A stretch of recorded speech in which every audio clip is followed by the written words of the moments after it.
Hello दोस्तों, कैसे हैं आप सब। दोस्तों मैं हूं सीए पंकज सरावगी और आज की जो वीडियो है वो है सीएमए फाइनल स्टूडेंट्स के लिए। सीएमए फाइनल के स्टूडेंट काफी दिनों से वेट कर रहे थे कि सर हमारा भी मॉडल क्वेश्चन पेपर जो है एससीएम का वो भी डिटेल में डिस्कस कीजिए, क्योंकि मैं ऑलरेडी सीएमए इंटर के कॉस्ट अकाउंटिंग, ओएमएसएम, एफएमबीडीए और मैनेजमेंट अकाउंटिंग के मॉडल क्वेश्चन पेपर जो जून 2024 के लिए इंस्टीट्यूट ने रिलीज किए हैं मैं ऑलरेडी सॉल्यूशन अपलोड कर चुका हूं। आज की जो वीडियो है वो specifically for CMA final students, और आज की वीडियो में हम सीएमए फाइनल का जो स्ट्रेटेजिक कॉस्ट मैनेजमेंट का पेपर है, पेपर नंबर 16, उसका जो model question paper ICMI institute ने जून 2024 के लिए जो रिलीज किया है सेट 1, आज हम उसका डिटेल में सॉल्यूशन यहां पे डिस्कस करने वाले हैं। अगर आप हमारे चैनल पे नए हो, चैनल को सब्सक्राइब कर लीजिए, क्योंकि ऑलरेडी हम एससीएम का मैराथन अपलोड कर चुके हैं, पार्ट 1 और पार्ट 2। इसके अलावा फ्री टेस्ट सीरीज चल रही है हमारी मोबाइल ऐप के थ्रू। मोबाइल ऐप का लिंक डिस्क्रिप्शन बॉक्स में गिवन है। ऑलरेडी काफी सारे टेस्ट हम कंडक्ट कर चुके हैं, बट अभी भी काफी सारे टेस्ट बाकी हैं। टोटलिटी में 16 टेस्ट की पूरी टेस्ट सीरीज है एससीएम की, free of cost mobile app के थ्रू। तो आप हमारी मोबाइल ऐप डाउनलोड कर लीजिए और मोबाइल ऐप में जाकर आप फ्री टेस्ट सीरीज का बेनिफिट ले सकते हो। और आज हम यहाँ पे एससीएम का जो एमक्यूपी है उसका सॉल्यूशन डिस्कस करने वाले हैं। अगर जो मैं सॉल्यूशन आपको यहाँ पे शो कर रहा हूं उसका आपको पीडीएफ चाहिए तो पीडीएफ भी आप हमारी मोबाइल ऐप से डाउनलोड कर सकते हो। मोबाइल ऐप में जाइए, स्टोर सेक्शन में जाइए, वहां पे एमक्यूपी जून 2024 के सेक्शन में आपको एससीएम का ये क्वेश्चन पेपर भी मिल जाएगा और इसका जो सॉल्यूशन मैं आपको करा रहा हूं यहाँ पे वो भी आपको वहां पे मिल जाएगा। तो चलिए स्टार्ट करते हैं। Model question paper strategic cost management June 2024। जैसा कि हमें पता है सर 3 घंटे का हमारा पेपर होता है, 3 आवर्स का, एंड टोटलिटी में हमें 100 मार्क्स का पेपर अटेम्प्ट करना होता है। The figures in the margin on the right side indicate full mark. इधर आपको मार्क्स गिवन होते हैं। आपका जो पेपर है 2 पार्ट में डिवाइड कर दिया जाता है। सेक्शन ए कंपलसरी क्वेश्चन होता है, एक सिंगल क्वेश्चन होता है जिसमें आपको 15 एमसीक्यू दिए जाते हैं, each of 2 marks. 15 question MCQ 2-2 number के, तो 30 मार्क्स का तो आपको ये एमसीक्यू अटेम्प्ट करना होता है। इसके बाद सेक्शन बी में आपको टोटलिटी में 7 क्वेश्चन दिए जाते हैं, बट वो 7 के 7 नहीं, आपको उसमें से केवल और केवल 5 क्वेश्चन ही अटेम्प्ट करने। 7 में से 5 क्वेश्चन, हर क्वेश्चन जो है वो 14 मार्क्स का होगा। और एससीएम में अगर मैं बात करूं, प्रैक्टिकल पोर्शन काफी ज्यादा होता है। अगर आप ध्यान से देखो तो क्वेश्चन नंबर 2 पूरा का पूरा एक 14 मार्क्स का प्रैक्टिकल क्वेश्चन है। क्वेश्चन नंबर 3 की मैं बात करूं तो इसमें 7 मार्क्स के 2 प्रैक्टिकल। क्वेश्चन नंबर 4 आप देखोगे तो इसमें आपको एक 7 मार्क्स का थ्योरी देखने को मिल रहा है बस। इसके अलावा क्वेश्चन नंबर 5 आपका पूरा 14 मार्क्स का प्रैक्टिकल। क्वेश्चन नंबर 6 7 मार्क्स के 2 प्रैक्टिकल, और क्वेश्चन नंबर 7 मार्क्स के 2 प्रैक्टिकल, और लास्ट क्वेश्चन नंबर 8 7 मार्क्स के 2 प्रैक्टिकल। मतलब आपको सेक्शन बी में 7 क्वेश्चन में से 6 क्वेश्चन तो 100% प्रैक्टिकल है। एक क्वेश्चन में 7 मार्क्स का थ्योरी, 7 मार्क्स का प्रैक्टिकल। अपने को अटेम्प्ट केवल और केवल 5 करने हैं। तो इसका मतलब सर सेक्शन बी में मुझे कोई थ्योरी अटेम्प्ट करने की जरूरत नहीं पड़ेगी। तो जो थ्योरेटिकल टॉपिक आपको करवाए गए क्लासेस में उनको आप चाहो तो स्किप कर सकते हो, क्योंकि जो एमसीक्यू है वो तो हम आपको अलग से करवाते ही हैं। तो इसका मतलब एमसीक्यू करें अगर हम और साथ में प्रैक्टिकल पोर्शन 100% कवर करें तो हम एससीएम में 100 आउट ऑफ 100 मार्क्स भी लेकर आ सकते हैं। तो चलिए स्टार्ट करते हैं। Section A compulsory question number 1, choose the correct option. Point number 1, which of the following is not a secondary activity of value chain. कहते हैं वैल्यू चेन की इसमें से कौन सी एक्टिविटी सेकेंडरी नहीं है? Procurement, human resource development, service या technology development. Sir your answer will be C, service. Service is not a secondary activity of value chain. Second एक प्रैक्टिकल आपको एमसीक्यू दे दिया। The break even point of a manufacturing company is ₹1,60,000। Fixed cost आपकी 48,000 की, variable cost है 12 rupee per unit. तो आपका PV ratio क्या होगा? सर क्वेश्चन ने आपको ब्रेक इवन पॉइंट बताया है। ब्रेक इवन पॉइंट रुपी का फॉर्मूला होता है fixed cost divided by PV ratio. अगर आपको break even point already given है 1,60,000 और फिक्स्ड कॉस्ट आपको गिवन है 48,000, तो आप इजीली अपना पीवी रेशियो कैलकुलेट कर सकते हो। आपको वेरिएबल कॉस्ट पर यूनिट की जरूरत भी नहीं पड़ने वाली। सर सीधा सीधा आंसर आ जाएगा आपका 30%। 30% will be your answer. 30% c will be your correct answer. C will be your correct answer. तो अभी तक 2 एमसीक्यू में, एक थ्योरी और एक प्रैक्टिकल है। थर्ड, फिर से आपको एक थ्योरी दिया गया, the higher the actual hours worked, अगर आपके एक्चुअल आवर्स वर्क्ड ज्यादा होंगे तो the lower the capacity usage ratio, the higher the capacity usage ratio, the lower the capacity utilisation ratio at the higher the capacity utilisation ratio. So your answer will be d, क्योंकि अगर आप actual hours worked ज्यादा करोगे इसका मतलब आपने अपनी capacity का यूटिलाइजेशन ज्यादा किया है। D will be your correct answer, the higher the capacity utilisation ratio. Fourth, again एक practical question, the tech company has fixed cost of ₹4 lakh and variable cost are 75% of the selling price. Selling price का 75% आपकी variable cost है। इसका मतलब you can say, sir अगर variable cost 75% है तो profit volume ratio जो होगा that will be 25% of selling price. To realise profit of ₹1 lakh from sale of 5 lakh units, अगर 5 लाख यूनिट बेचकर हमें 1 लाख रुपए का प्रॉफिट कमाना हो तो कहते हैं बताओ सेलिंग प्राइस पर यूनिट क्या होगा। तो सर इसके लिए आप सिंपली सेल का फॉर्मूला यूज कर सकते हो। सेल का फॉर्मूला होता है fixed cost plus profit. Sale units में गिवन है तो sale is equal to fixed cost plus profit upon में contribution per unit. Sale unit आपके पास गिवन है 5 लाख, ध्यान देना ये एस मैंने सेल यूनिट लिखा है, 5 नहीं है, 5 नहीं है। सेल यूनिट आपकी 5 लाख यूनिट्स। फिक्स्ड कॉस्ट की बात करें तो फिक्स्ड कॉस्ट है 4 लाख रुपए, 4 लाख रुपए। आपको प्रॉफिट चाहिए 1 लाख रुपए का, तो यहां से आप अपना कंट्रीब्यूशन पर यूनिट कैलकुलेट कर सकते हो। आप यहां से अपना कंट्रीब्यूशन पर यूनिट कैलकुलेट कर सकते हो, जो कि कैलकुलेट होके आया 1 रुपए। 1 रुपए सर, 1 रुपए आपका कंट्रीब्यूशन पर यूनिट कैलकुलेट होके आ रहा है। 1 रुपए आपका कंट्रीब्यूशन पर यूनिट है और क्वेश्चन सेलिंग प्राइस जानना चाह रहा है। 1 रुपए अगर कंट्रीब्यूशन पर यूनिट है और वेरिएबल कॉस्ट आपकी 75% है, तो जैसा कि मैंने कहा कंट्रीब्यूशन 1 रुपए जो है वो पीवीआर को इंडिकेट करता है, प्रॉफिट वॉल्यूम रेशियो। तो सिंपल सी बात, आपका सेलिंग प्राइस क्या होगा, अगर 1 रुपए का कंट्रीब्यूशन 25% पीवीआर होगा, प्रॉफिट वॉल्यूम रेशियो होगा, तो आपका सेलिंग प्राइस होगा 4 रुपए। C will be your correct answer. Sir 4 रुपए का सेलिंग प्राइस रखोगे तो उस सिचुएशन में 5 लाख यूनिट सेल करके आप 1 लाख रुपए का प्रॉफिट कमा पाओगे, अगर आपकी फिक्स कॉस्ट 4 लाख रुपए है तो। नेक्स्ट, फिफ्थ भी आपको प्रैक्टिकल क्वेश्चन दिख रहा है।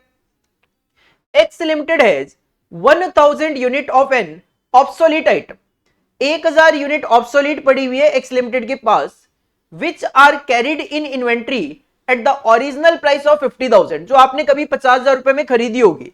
सर जो ओरिजिनल प्राइस होता है उसकी कभी हमारे लिए कोई रेलेवेंसी होती ही नहीं है। If these items are reworked for ₹20,000, अगर आप इस पे 20,000 रुपए लगा के कुछ काम कर लो तो दे can be sold for 36,000।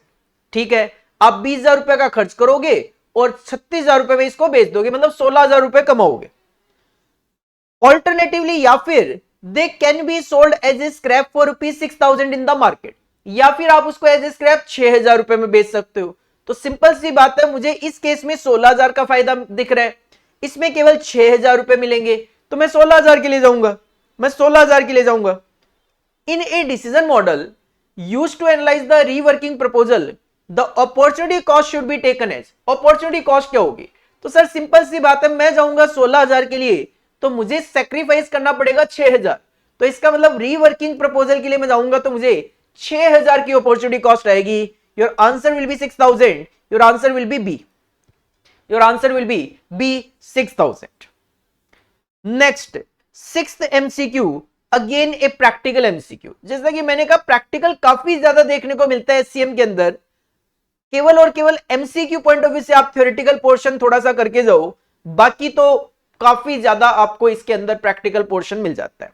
Next, sixth, A Limited plan to introduce a new product and issuing the target cost approach.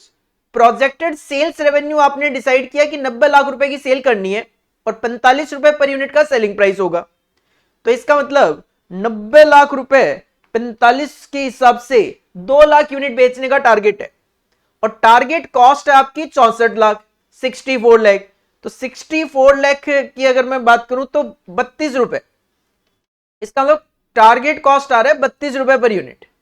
45 रुपए का सेलिंग प्राइस का टारगेट है और 32 रुपए कैसे निकाला? मैंने यहां पे 2 लाख यूनिट निकाल ली थी, मैंने यहां पे 2 लाख यूनिट निकाली, तो 64 लाख को 2 लाख से डिवाइड करोगे, 32 रुपए का कॉस्ट का टारगेट है। What is the desired profit per unit? तो सर सिंपल सी बात है, 45 में बेचना चाह रहे हो और 32 में बनाना चाह रहे हो। 13 rupees is the target cost per unit. A will be your correct answer 13। A will be your correct answer 13 will be your profit per unit target. Next seventh, sir seventh भी प्रैक्टिकल देखने को मिल रहा है।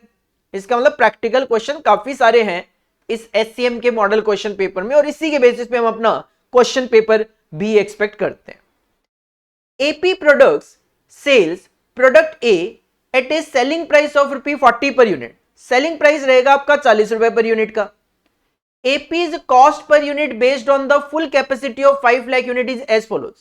Company ने 5 lakh unit की full capacity है और उसके अकॉर्डिंगली कुछ खर्चा बताया कि मटेरियल का खर्चा 6 रुपए, लेबर का खर्चा 3 रुपए, इनडायरेक्ट मैन्युफैक्चरिंग एक्सपेंस 10 रुपए है जिसमें 60% फिक्स है।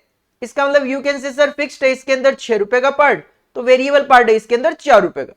टोटल इस तरीके से 19 रुपीज की कॉस्ट है।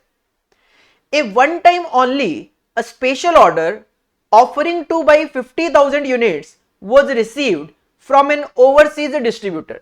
एक बाहर का बंदा है, वो आपसे 50,000 यूनिट खरीदना चाह रहा है। The only other cost that would be incurred on this order would be ₹4 per unit for shipping.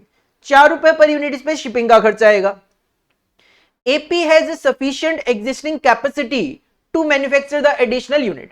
Company के पास फालतू कैपेसिटी भी है कि वो ये 50,000 एडिशनल यूनिट बना सकती है। In negotiating a price for the special order AP should consider the minimum selling price per unit should be. तो सर मिनिमम सेलिंग प्राइस क्या रखे? सर मिनिमम सेलिंग प्राइस होती है हमारी कॉस्ट, जिसमें 6 रुपए मटेरियल की कॉस्ट आने वाली है, 3 रुपए लेबर की कॉस्ट आने वाली है। इस इनडायरेक्ट मैन्युफैक्चरिंग एक्सपेंस में वेरिएबल कॉस्ट आएगी क्योंकि फिक्स तो पहले से ही आ ही रही होगी, और 4 रुपए आपकी शिपिंग की कॉस्ट है। तो सिंपल सी बात करूं तो 6 + 3 9 + 4 13 + 4 17। सर 17 रुपीज की आपकी कॉस्ट आने वाली है और वही हम as a minimum selling price भी कंसिडर कर सकते हैं। A will be your correct answer, 17 will be your correct answer. Next, 8th MCQ, again a practical MCQ. Ankit Limited operates throughput accounting system.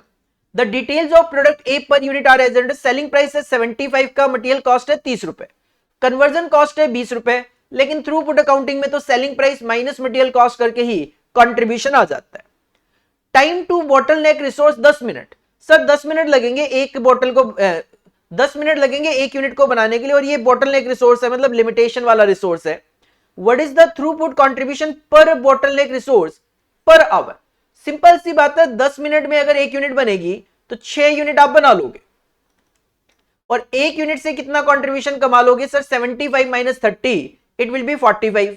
अगर आप 45 का कंट्रीब्यूशन एक से कमा लोगे और 6 यूनिट बना लोगे एक घंटे में, तो 270 एक घंटे में आप कंट्रीब्यूशन जनरेट कर लोगे। A will be your correct answer 270। सारे के सारे क्वेश्चन ऑलरेडी हमने अपनी क्लासेस में करे हुए हैं, वैरायटी सारी की सारी कवर्ड है। इसके बाद सर थियोरी क्वेश्चन दिए गए कुछ। Question number 9, efficiency ratio is available working days divided by budgeted working days into 100 नहीं, budgeted hours divided by maximum hours in budgeted period into 100 नहीं, standard hours divide by actual hours into 100। Sir yes, efficiency ratio का आपका formula होता है standard hours divided by actual hours into में 100। Formula पता होना चाहिए, हम कह सकते हैं प्रैक्टिकल बेस्ड ही है। 10th, which of the following statement is incorrect? इनमें से कौन सा स्टेटमेंट इनकरेक्ट है? पहला, Microsoft Excel is most popular among all the available spreadsheet. Sir ये तो करेक्ट है। Zoho analytics is a tool used for financial data analysis. Sir ये भी किया जाता है। Visualisation tools are the reporting tools, sir ये भी है, ठीक है। None of the above, D will be your correct answer. Sir इसमें जो तीन स्टेटमेंट गिवन है तीनों के तीनों ही करेक्ट है, तो D will be your correct answer, none of the above. Next 11th, prescriptive analytics is very important because it tells about the action to be taken. Sir prescription क्या होता है, prescriptive क्या होता है, क्या एक्शन लेना चाहिए, A will be your correct answer, A will be your correct answer. Next 12th आपको फिर से एक प्रैक्टिकल क्वेश्चन दे दिया, the information relating to the direct material cost of a company as follows. Standard price है 7.2 का, actual quantity आपने purchase की 1600, standard quantity allowed for actual production 1450, तो ये स्टैंडर्ड यूनिट हो गई, एक्चुअल यूनिट हो गई, स्टैंडर्ड प्राइस होगा। Material price variance on purchase 480 favourable, ये प्राइस वेरिएंस ऑलरेडी कैलकुलेट कर चुके हैं। क्वेश्चन की डिमांड है what is the actual purchase price per unit, तो सर इन्होंने मटेरियल प्राइस वेरिएंस का फॉर्मूला लगाया होगा, स्टैंडर्ड प्राइस माइनस में actual price multiply by actual quantity, तो इनका आंसर आ रहा है 480 और स्टैंडर्ड प्राइस है 7.2, तो एक्चुअल प्राइस आप यहां से इजीली कैलकुलेट कर लोगे, तो यहां से आप एक्चुअल प्राइस निकाल लो कितना है,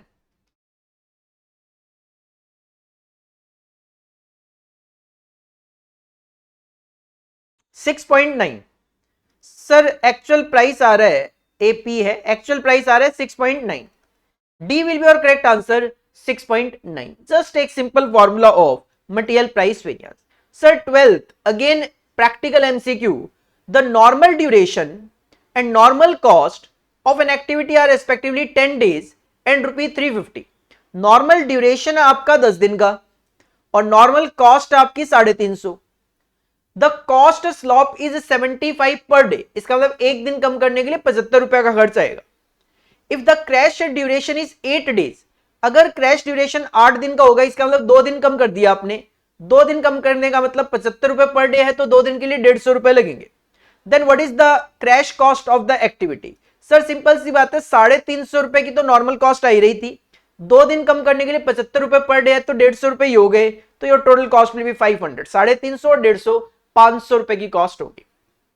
नेक्स्ट 14th एमसीक्यू आपको थ्योरेटिकल दिखाई दे रहा है, optimisation is the method of finding, optimisation is the method of finding, maximum point भी हो सकता है, तो सर मिनिमम पॉइंट भी हो सकता है, क्रिटिकल पॉइंट भी हो सकता है, D will be your correct answer, क्योंकि ऑप्टिमाइजेशन सर अगर रेवेन्यू वगैरह की बात चल रही है तो मैक्सिमाइजेशन होता है, कॉस्ट की बात चल रही हो तो मिनिमम होता है, और नेटवर्क वगैरह में क्रिटिकल पॉइंट भी होता है।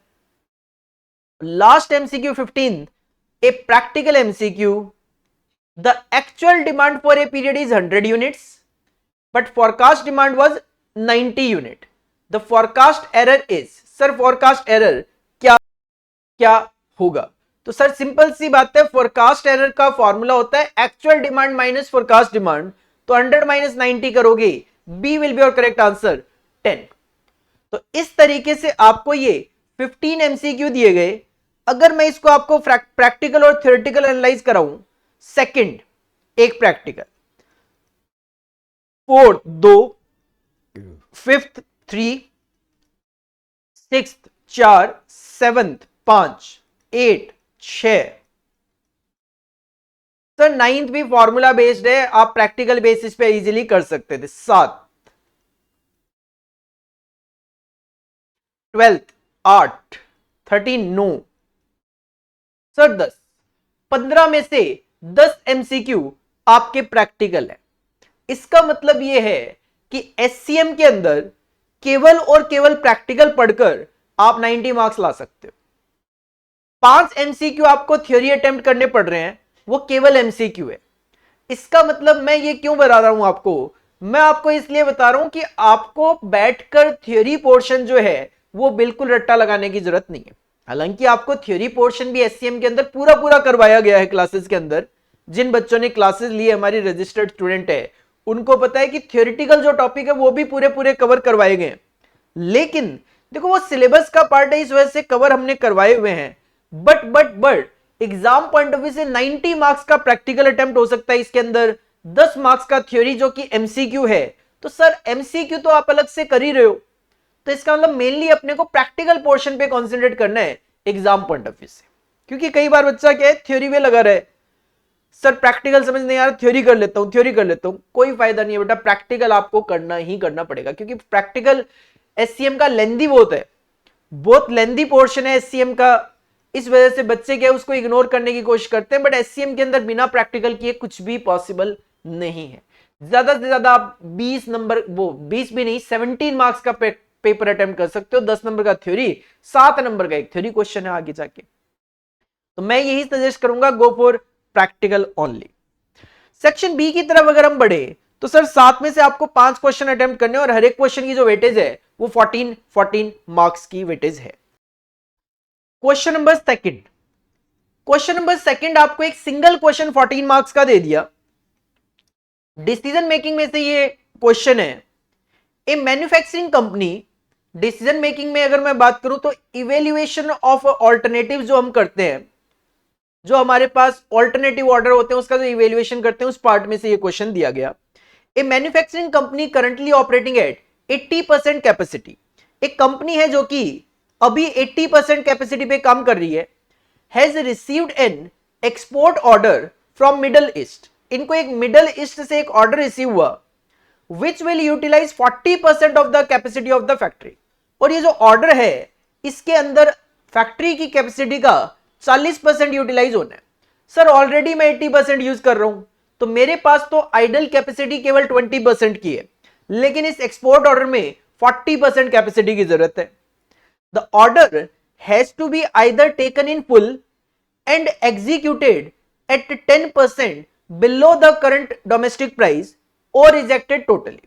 ये जो ऑर्डर है या तो आप पूरा का पूरा लो या फिर पूरा का पूरा रिजेक्ट करना पड़ेगा। ये नहीं कि 20% माल बेच लो और बोलो 20% नहीं है, नहीं, या तो पूरा 40% ऑर्डर लेना पड़ेगा या पूरा रिजेक्ट करना पड़ेगा।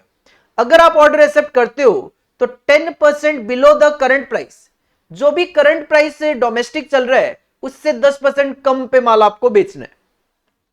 The current sales and cost data are given below, अभी आपकी सेल 16 लाख रुपए की है 80% के हिसाब से।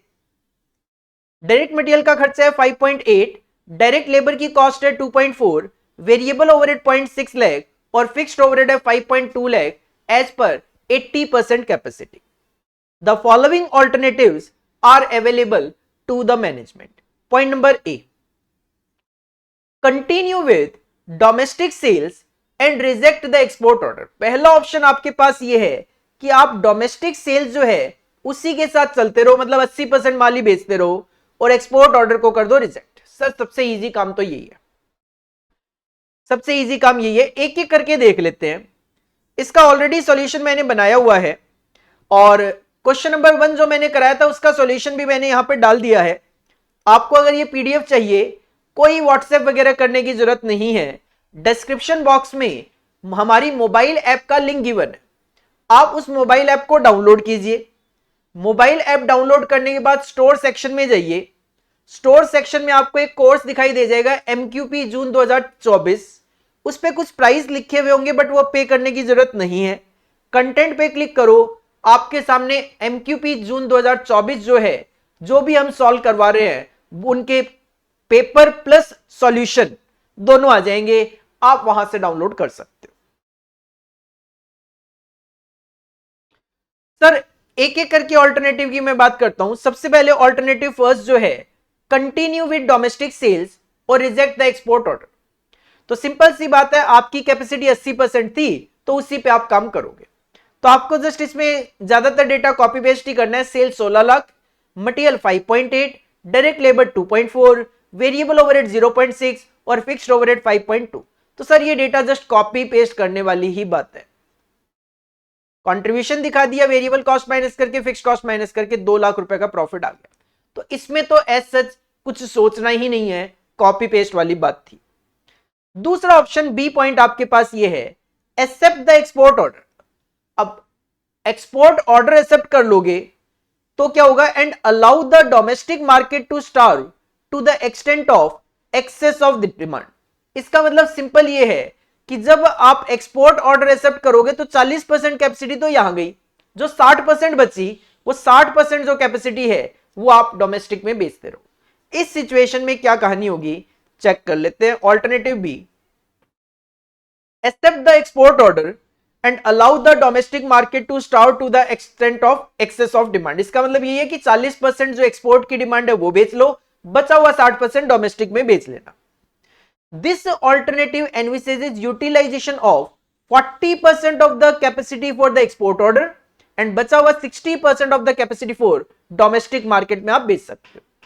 Further, the export order is executed at 10% below the current domestic price लिखा हुआ है। तो सिंपल सी बात है, अगर पहले 100 रुपए में माल बिक रहा था तो अब केवल और केवल 90 रुपए में माल बिकेगा। हालांकि 100 में नहीं बिक रहा था, जस्ट क्लियर बताया है कि 100% जो रेवेन्यू जनरेट होता था पहले वो अब 90% ही होगा। क्यों? आपने 10% सेलिंग प्राइस कम कर दिया। अकॉर्डिंगली सेल कितनी होगी 100% कैपेसिटी पे? तो सर 100% कैपेसिटी पे अगर मैं सेल की बात करूं, 16 लाख रुपए की सेल थी आपकी 80% पे, तो अगर आपकी 16 लाख रुपए की सेल थी 80% पे तो 100% पे ये 20 लाख होती, 20 लाख होती, लेकिन होगी नहीं। क्यों? आप जो एक्सपोर्ट कर रहे हो उस पे प्राइस 10% कम है। तो एक्सपोर्ट ऑर्डर की वैल्यू क्या होने वाली है सर? 40% जो कैपेसिटी होगी उसका केवल और केवल 90%। तो इसका मतलब 20 लाख रुपए अगर आपकी सेल होती तो 20 लाख का 40% मतलब 8 लाख, लेकिन 8 लाख नहीं, उसका केवल 90% ही मिलेगा, तो 7.2 लाख। और जो इंडिया में बेचोगे, डोमेस्टिक मार्केट में बेचोगे वो 60%, तो 20 लाख का 60% 12 लाख। तो टोटल सेल कितनी हो जाएगी? 12 लाख डोमेस्टिक सेल और 7.2 एक्सपोर्ट सेल, तो टोटल सेल हो जाएगी आपकी 19.2। अब जो भी खर्चे हैं वो आपके 100% के अकॉर्डिंगली आ जाएंगे। ये 5.8 जो था दैट इज 80%, तो 5.8 डिवाइड बाई 80%, मटेरियल का खर्चा होगा आपका 7.25 लाख। लेबर के खर्चे की बात करें तो सर 2.4 था 80% पे, तो 100% पे it will B 3 lakh. Variable overhead का जो खर्चा था वो था आपका 0.6 80% पे, तो 100% पे इट विल बी 0.75। कॉस्ट का टोटल आ गया 11, सेल में से वेरिएबल कॉस्ट माइनस किया, कंट्रीब्यूशन आ गया 8.2। सर फिक्स्ड कॉस्ट तो फिक्स ही रहती है, तो 5.2 will be 5.2, accordingly your profit will be 3 lakh. पहले ऑप्शन में आप 2 लाख रुपए का प्रॉफिट कमाते, सेकंड ऑप्शन में आप 3 लाख का कमाओगे, तो अभी तक के हिसाब से तो सेकंड ऑप्शन के लिए जा सकते हैं, लेकिन अभी ऑप्शन बाकी है। सी ऑप्शन कहता है इंक्रीज कैपेसिटी, कैपेसिटी बढ़ाओ। So as to accept the export order भी एक्सेप्ट करेंगे and maintain the domestic demand भी मेंटेन करेंगे। मतलब 40% माल बाहर भी बेचेंगे और 80% की जो डिमांड डोमेस्टिक में है वो भी बेचेंगे, और वो तभी पॉसिबल है जब आप अपनी कैपेसिटी को बढ़ाओगे। कैपेसिटी कैसे बढ़ाएं? तो by purchasing additional plant and increasing 10% capacity. Additional plant खरीदो, इससे आपकी 10% कैपेसिटी बढ़ जाएगी, ठीक है। And thereby increasing fixed overhead by 65,000, तो आपकी जो फिक्स्ड कॉस्ट 5.2 लाख थी वो 5.85 हो जाएगी, 65,000 से बढ़ जाएगा 5.2, तो it will be 5.85। And overtime करवाओ, working overtime at 1.5 time, और इसके लिए आपको 1.5 गुना पे करना है the normal rate to meet balance of the required capacity. जो भी आप नॉर्मल टाइम में पे करते हो उसका 1.5 गुना आपको पे करना पड़ेगा, और ओवर टाइम करवा लो बैलेंस कैपेसिटी के लिए। 10% कैपेसिटी एडिशनल प्लांट से बढ़ा लो, बैलेंस जो है उसके लिए ओवर टाइम करा लो, ओवर टाइम में आपको 1.5 गुना पे करना पड़ेगा। सर ठीक है, अब आप जो माल बेचने वाले हो 7.2 की सेल वैल्यू जनरेट होने वाली है एक्सपोर्ट ऑर्डर से, और डोमेस्टिक से सेल जनरेट होने वाली आपकी 16, तो 16 प्लस 7.2 इट मींस 23.2 आपकी सेल वैल्यू हो जाएगी। ऑल्टरनेटिव सी में कैपेसिटी आपकी एक्सपोर्ट करोगे 40%, डोमेस्टिक 80%, सेल वैल्यू हो जाएगी 23.2। मटेरियल, सर मटेरियल की कॉस्ट थी 5.8 80 पे, अब 120 पे काम करने वाले हो तो it will B 8.7, it will B 8.7। Labour की जो कॉस्ट है वो थी 2.4 80 पे, तो 120 पे it will B 3.6। Variable overhead की बात करें तो वेरिएबल ओवरहेड की कॉस्ट थी 0.6 80 पे, तो 120 पे इट विल बी 0.9। इसके अलावा देखो 10% कैपेसिटी तो आपकी प्लांट की वजह से बढ़ जाएगी, बट बैलेंस जो 10% कैपेसिटी है उसके लिए आपको ओवर टाइम कराना पड़ेगा। ये जो लेबर आप पे कर रहे थे 2.4 जो लेबर पे कर रहे थे, ये था 80% पे, ये था 80% पे। तो सर अगर 2.4 80 पे था तो जो एडिशनल 10% कैपेसिटी है उसके लिए 0.3 होता, लेकिन एज पर क्वेश्चन इसके लिए आपको 1.5 गुना पे करना है। तो 0.3 का 1.5 गुना, 0.3 का 1.5 गुना, अगर 1.5 गुना आपको पे करना पड़ेगा तो इट विल बी 0.45। लेकिन जो 0.45 है उसके अंदर आप यहां पे लेबर वाला पार्ट तो ऑलरेडी ले चुके थे, तो आपको 1.5 नहीं केवल और केवल 0.5 से मल्टीप्लाई करना है। दोबारा समझ लो सर, 2.4 मेरी नॉर्मल वेजेस थी, 2.4 मेरी नॉर्मल वेजेस थी 80 पे, तो एडिशनल 10% के लिए कितना होगा सर? एडिशनल 10% के लिए होगा 0.3। मैं केवल और केवल ओवर टाइम की बात कर रहा हूं, तो ओवर टाइम में 1.5 गुना पे करना है, तो वन टाइम तो मैं ऑलरेडी यहां पे करके आया हूं 120% के लिए। तो अब जो 0.5 एडिशनल है वो पे करना है, तो एडिशनल 0.5 कितना हो जाएगा? 50%, दैट विल बी 0.15। ये आ गई आपकी वेरिएबल कॉस्ट। सेल में से वेरिएबल कॉस्ट माइनस करी कंट्रीब्यूशन, माइनस फिक्स्ड कॉस्ट आपकी 65,000 से बढ़ गई थी, तो it will be 5.85। Accordingly your profit will be 4 lakh. पहले ऑप्शन में आपका प्रॉफिट था 2 लाख, दूसरे ऑप्शन में 3 लाख और तीसरे ऑप्शन में 4 लाख। तो सिंपल सी बात है, कंपनी लास्ट ऑप्शन के लिए जाएगी, कंपनी लास्ट ऑप्शन के लिए जाएगी, दैट इज 4 लाख रुपए के लिए जाएगी। इस तरीके से ये 14 मार्क्स का क्वेश्चन था जो आपको अटेम्प्ट करना था, और ये जो क्वेश्चन है वो अपने स्टडी मटेरियल से ही कॉपी पेस्ट किया इंस्टीट्यूट ने। स्टडी मटेरियल में भी मिल जाएगा, और जो हमारे स्टूडेंट्स है रजिस्टर्ड उनको हमारे नोट्स में भी ये क्वेश्चन देखने को मिल जाएगा। As it is same figure के साथ हमने ये क्वेश्चन सॉल्व ऑलरेडी करा हुआ है। Next question, question number 3। Question number 3 के दो पार्ट कर दिए। पार्ट ए जो है, पार्ट ए का क्वेश्चन दे दिया आपको ट्रांसफर प्राइसिंग में से 7 मार्क्स के लिए, और पार्ट बी जो है वो आपको दे दिया डिसीजन मेकिंग यूजिंग प्रोबेबिलिटी के टॉपिक में से। चलो question number 3 part A. Division A is a profit centre which produces 3 products X Y और जेड। एक डिवीजन है डिवीजन ए जो कि प्रॉफिट सेंटर है। प्रॉफिट सेंटर है मतलब अपना माल नेक्स्ट में ट्रांसफर करते वक्त प्रॉफिट कमा सकती है। 3 तरीके के प्रोडक्ट बना रही है ये प्रोडक्ट एक्स वाई और Z. Each product has an external market. तीनों प्रोडक्ट आप मार्केट में बेच सकते हो। And the detail are as follows. External market price per unit, हर एक प्रोडक्ट का मार्केट में सेलिंग प्राइस क्या है वो गिवन है। Variable cost of production in division A, variable cost given है, और labour hours required per unit in division A, division ए में इनको बनाने के लिए कितने घंटे चाहिए वो भी गिवन है। कहते हैं product Y can be transfer to division B. अब आप ये जो प्रोडक्ट वाई है ये चाहो तो डिवीजन बी को ट्रांसफर कर सकते हो, डिवीजन बी को इसकी जरूरत होती है, but the maximum quantity that might be required for transfer is 300 units of Y. लेकिन वाई की 300 यूनिट से ज्यादा की डिमांड डिवीजन बी को नहीं होने वाली, मतलब डिवीजन बी को 300 यूनिट आप ट्रांसफर कर सकते हो। मैक्सिमम टू मैक्सिमम मार्केट में कितना बेच सकते हो? तो सर एक्स की 800 यूनिट, वाई की 500 और जेड की 300 यूनिट आप मैक्सिमम मार्केट में सेल कर सकते हो। Instead of receiving transfer of product Y from division A, division B could buy similar product in the open market at a slightly cheaper price of 45 per unit. Division B अगर चाहे तो market से खरीद सकती है Y, किस rate पे मिल जाएगा? 45 रुपए में मिल जाएगा।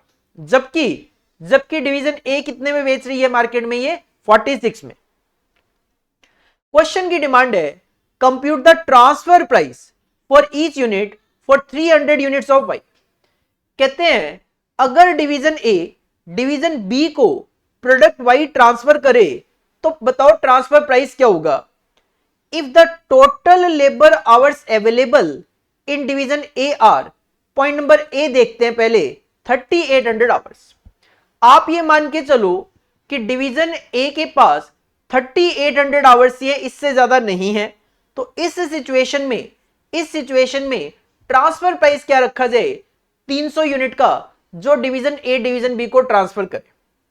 तो सर इसका सॉल्यूशन मैंने आपके लिए ऑलरेडी तैयार करके रखा हुआ है। डिस्कस करते हैं। सबसे पहले आप कंप्यूटेशन करोगे contribution per labour hour from external sale. सबसे पहले सेलिंग प्राइस कंसीडर करेंगे। सर सेलिंग प्राइस गिवन है हमारे पास 48, 46 और 40 और माइनस करेंगे इसमें से वेरिएबल कॉस्ट 33, 24 और 28।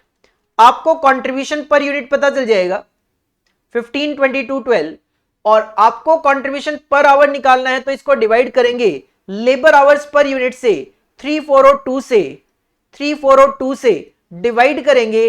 अकॉर्डिंगली आपको 15 divide by 3 5, 22 divide by 4 5.5, 12 divide by 2 6 मिल जाएगा। हाईएस्ट कंट्रीब्यूशन था जेड में तो इसकी रैंकिंग आ गई 1, सेकंड में इसके बाद तो रैंकिंग 2, लास्ट में x.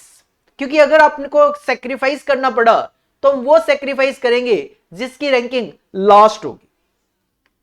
Computation of transfer price when the capacity 3800 hours की होगी तो इस तरीके से एलोकेशन होगा। कैसे? एलोकेशन ऑफ आवर अगर हमारी कैपेसिटी 3800 है, सर एक्सटर्नल सेल की मैं बात करूं तो एज पर क्वेश्चन आपको एक्सटर्नल सेल करनी है 800, 500 और 300 यूनिट्स की। हर यूनिट को बनाने के लिए टाइम कितना लग रहा है? 3, 4, 2 आवर्स। तो बाहर का माल बनाने के लिए 2400, 2000 और 600, 2400, 2000 और 600। सर ये तो 5000 घंटों की जरूरत है जो कि पॉसिबल ही नहीं है। तो सबसे पहले आप जेड बनाओगे। सबसे पहले जब आप जेड बनाओगे 300 यूनिट 2 के हिसाब से 600 घंटे लग जाएंगे। सबसे पहले आप ये बनाओगे 600 घंटे लग गए, 600 घंटे लग गए। इसके बाद आप सेकंड रैंकिंग पे आओगे 500 यूनिट बनाओगे 4 घंटे के हिसाब से 2000 घंटे ये लग गए। तो सर 2000 और 6 2600 घंटे लग गए। आपके पास 3800 आवर्स है तो 1200 घंटे ये बैलेंसिंग फिगर में आ गए। 1200 घंटे ये बैलेंसिंग फिगर में आ गए।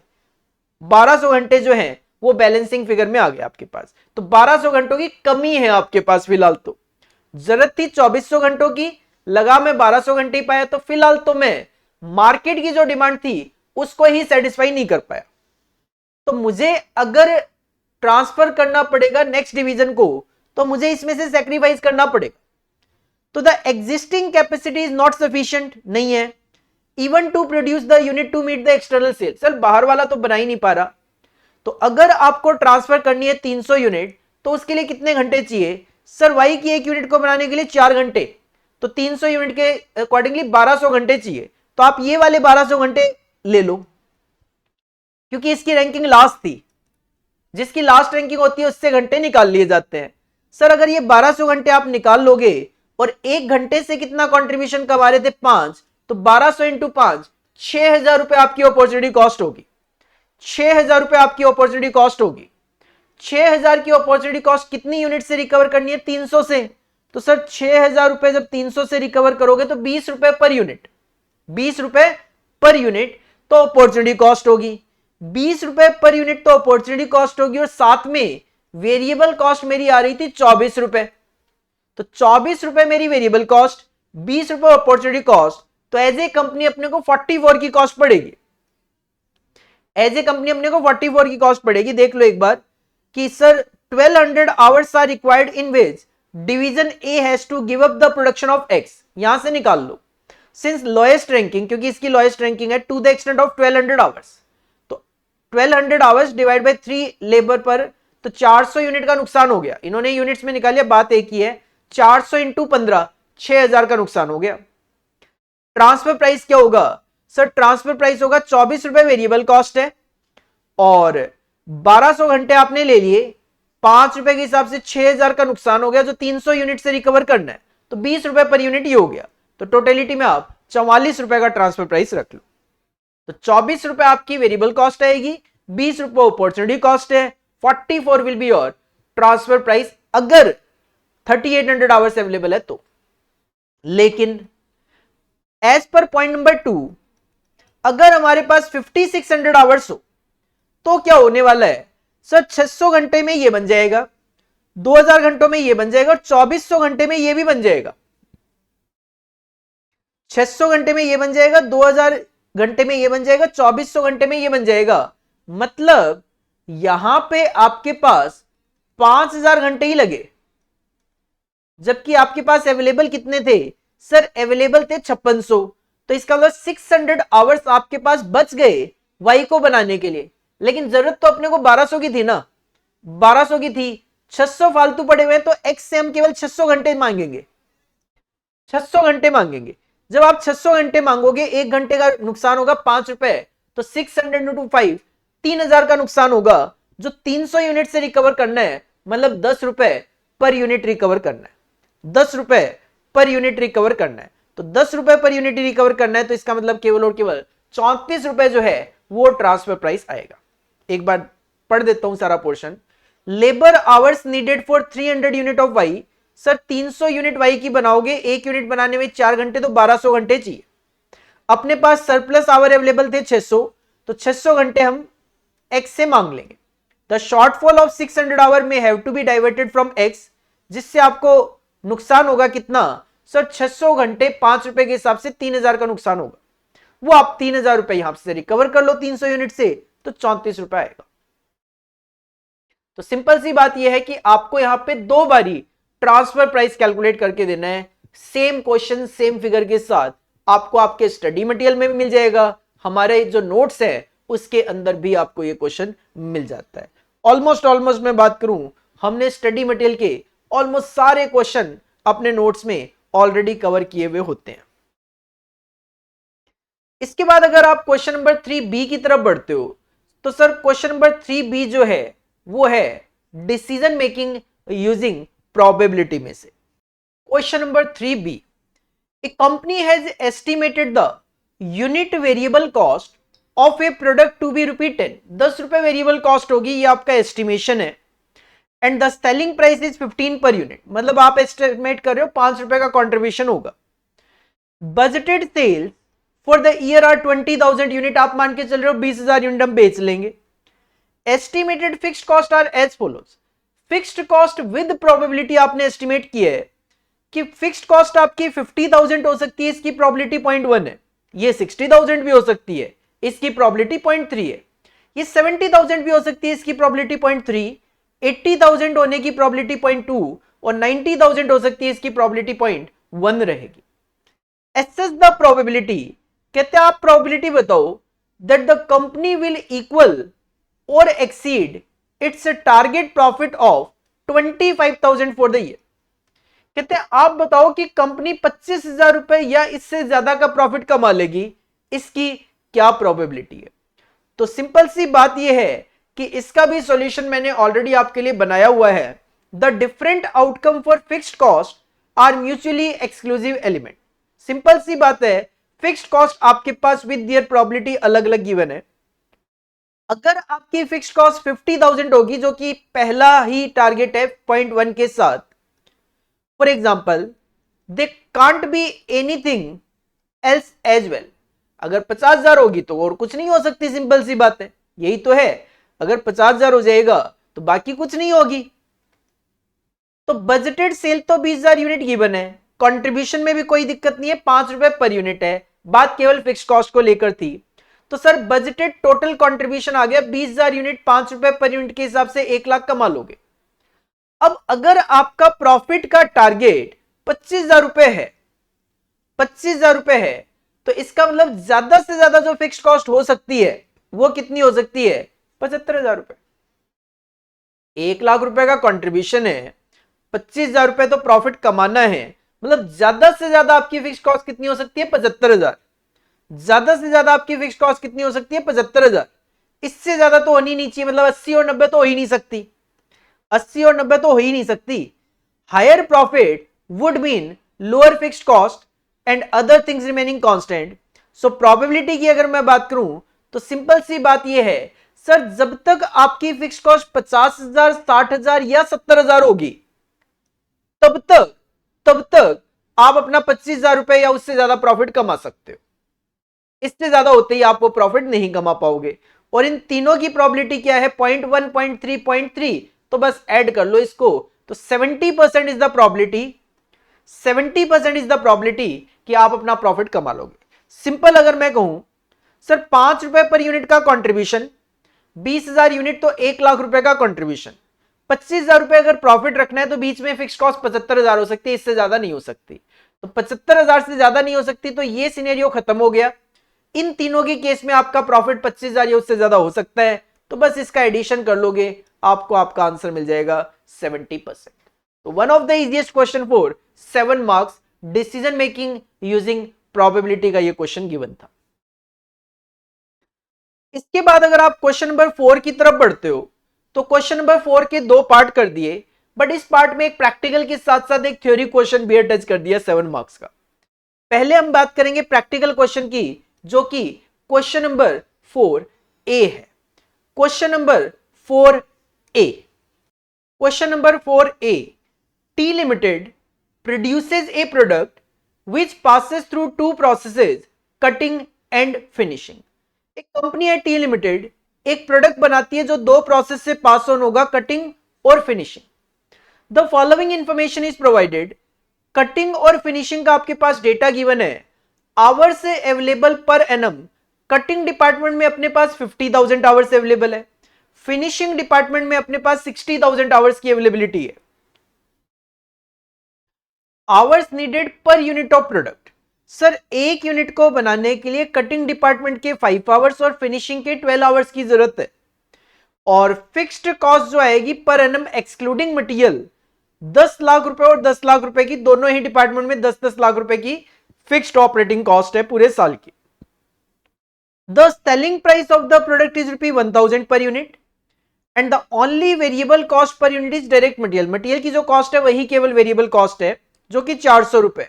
तो इसका मतलब 600 रुपए पर यूनिट आपका कंट्रीब्यूशन पर यूनिट है। There is demand for all unit produced, जितना बनाओगे बेच लोगे। Evaluate each of the following proposal independent of each other. ये 3 ऑल्टरनेटिव है और तीनों ही इंडिपेंडेंट है। पहला, an outside agency is willing to do the finishing operation of any number of unit between 5,000 and 7,000 at 400 per unit. कहते हैं जो finishing department का काम है वो बाहर की एक आउटसाइड एजेंसी करने को तैयार है। 5,000 से लेकर 7,000 यूनिट तक आपको वो बनाकर दे देंगे और 400 रुपए पर यूनिट आपसे चार्ज करेंगे। दूसरा पॉइंट है, another outside agency is willing to do the cutting operation of 2,000 unit 200 रुपए पर यूनिट। एक और एजेंसी है जो कटिंग डिपार्टमेंट के लिए 2,000 यूनिट का काम आपको करके दे देगी 200 रुपए पर यूनिट के अकॉर्डिंगली। और तीसरा पॉइंट है कि additional equipment for cutting can be bought for ₹10 lakh to increase the cutting facility by 50,000 hours with annual fixed cost increase by 2 lakh. तीसरा ऑप्शन ये है कि आप एक एडिशनल इक्विपमेंट खरीद लो, 10 लाख रुपए की उसकी कॉस्ट है, 50,000 घंटे आपकी कैपेसिटी बढ़ जाएगी और 2 लाख रुपए इससे रिलेटेड आपकी फिक्स्ड कॉस्ट इनकर होगी एडिशनल। तो सर ये 3 ऑप्शन है, तीनों में से जो भी बेस्ट होगा वो अपने को सिलेक्ट करके देना है। इसका सॉल्यूशन भी मैंने आपके लिए ऑलरेडी तैयार करा हुआ है। देखो कटिंग प्रोसेस की कैपेसिटी क्वेश्चन में गिवन है 50,000 घंटे की है और एक यूनिट को बनाने में 5 घंटे लगेंगे, मतलब कटिंग डिपार्टमेंट में आप 10,000 यूनिट बना सकते हो। सिमिलरली फिनिशिंग डिपार्टमेंट की आपके पास कैपेसिटी 60,000 और 12 घंटे लगेंगे, तो इसमें आप 5,000 यूनिट ही बना सकते हो। मतलब कटिंग की कैपेसिटी ज्यादा है, फिनिशिंग की कम है। थ्रूपुट कंट्रीब्यूशन की बात करें तो 1,000 रुपए में आप माल बेचोगे, 400 रुपए मटेरियल की कॉस्ट है, मतलब 600 रुपए पर यूनिट आपका कंट्रीब्यूशन पर यूनिट है। तो ऑब्जर्वेशन यही कहता है कि जो फिनिशिंग की कैपेसिटी है 5,000 यूनिट वो कम है कटिंग कैपेसिटी से, तो हमें किसकी कैपेसिटी बढ़ानी चाहिए? हमें फिनिशिंग कैपेसिटी को बढ़ाने पे कंसंट्रेट करना चाहिए। तो ऑल्टरनेटिव 1 जो है वो कहता है, ऑल्टरनेटिव 1 कहता है एक आउटसाइड एजेंसी 5,000 से 7,000 यूनिट आपको फिनिशिंग डिपार्टमेंट की बना के देने को तैयार है 400 रुपए पर यूनिट के हिसाब से। तो if an outside agency is willing to do the finishing operation of any number of unit between 5,000 and 7,000, तो इससे क्या होगा? आपका थ्रूपुट कंट्रीब्यूशन पर यूनिट में क्या इंपैक्ट आएगा? सर 600 रुपए आपका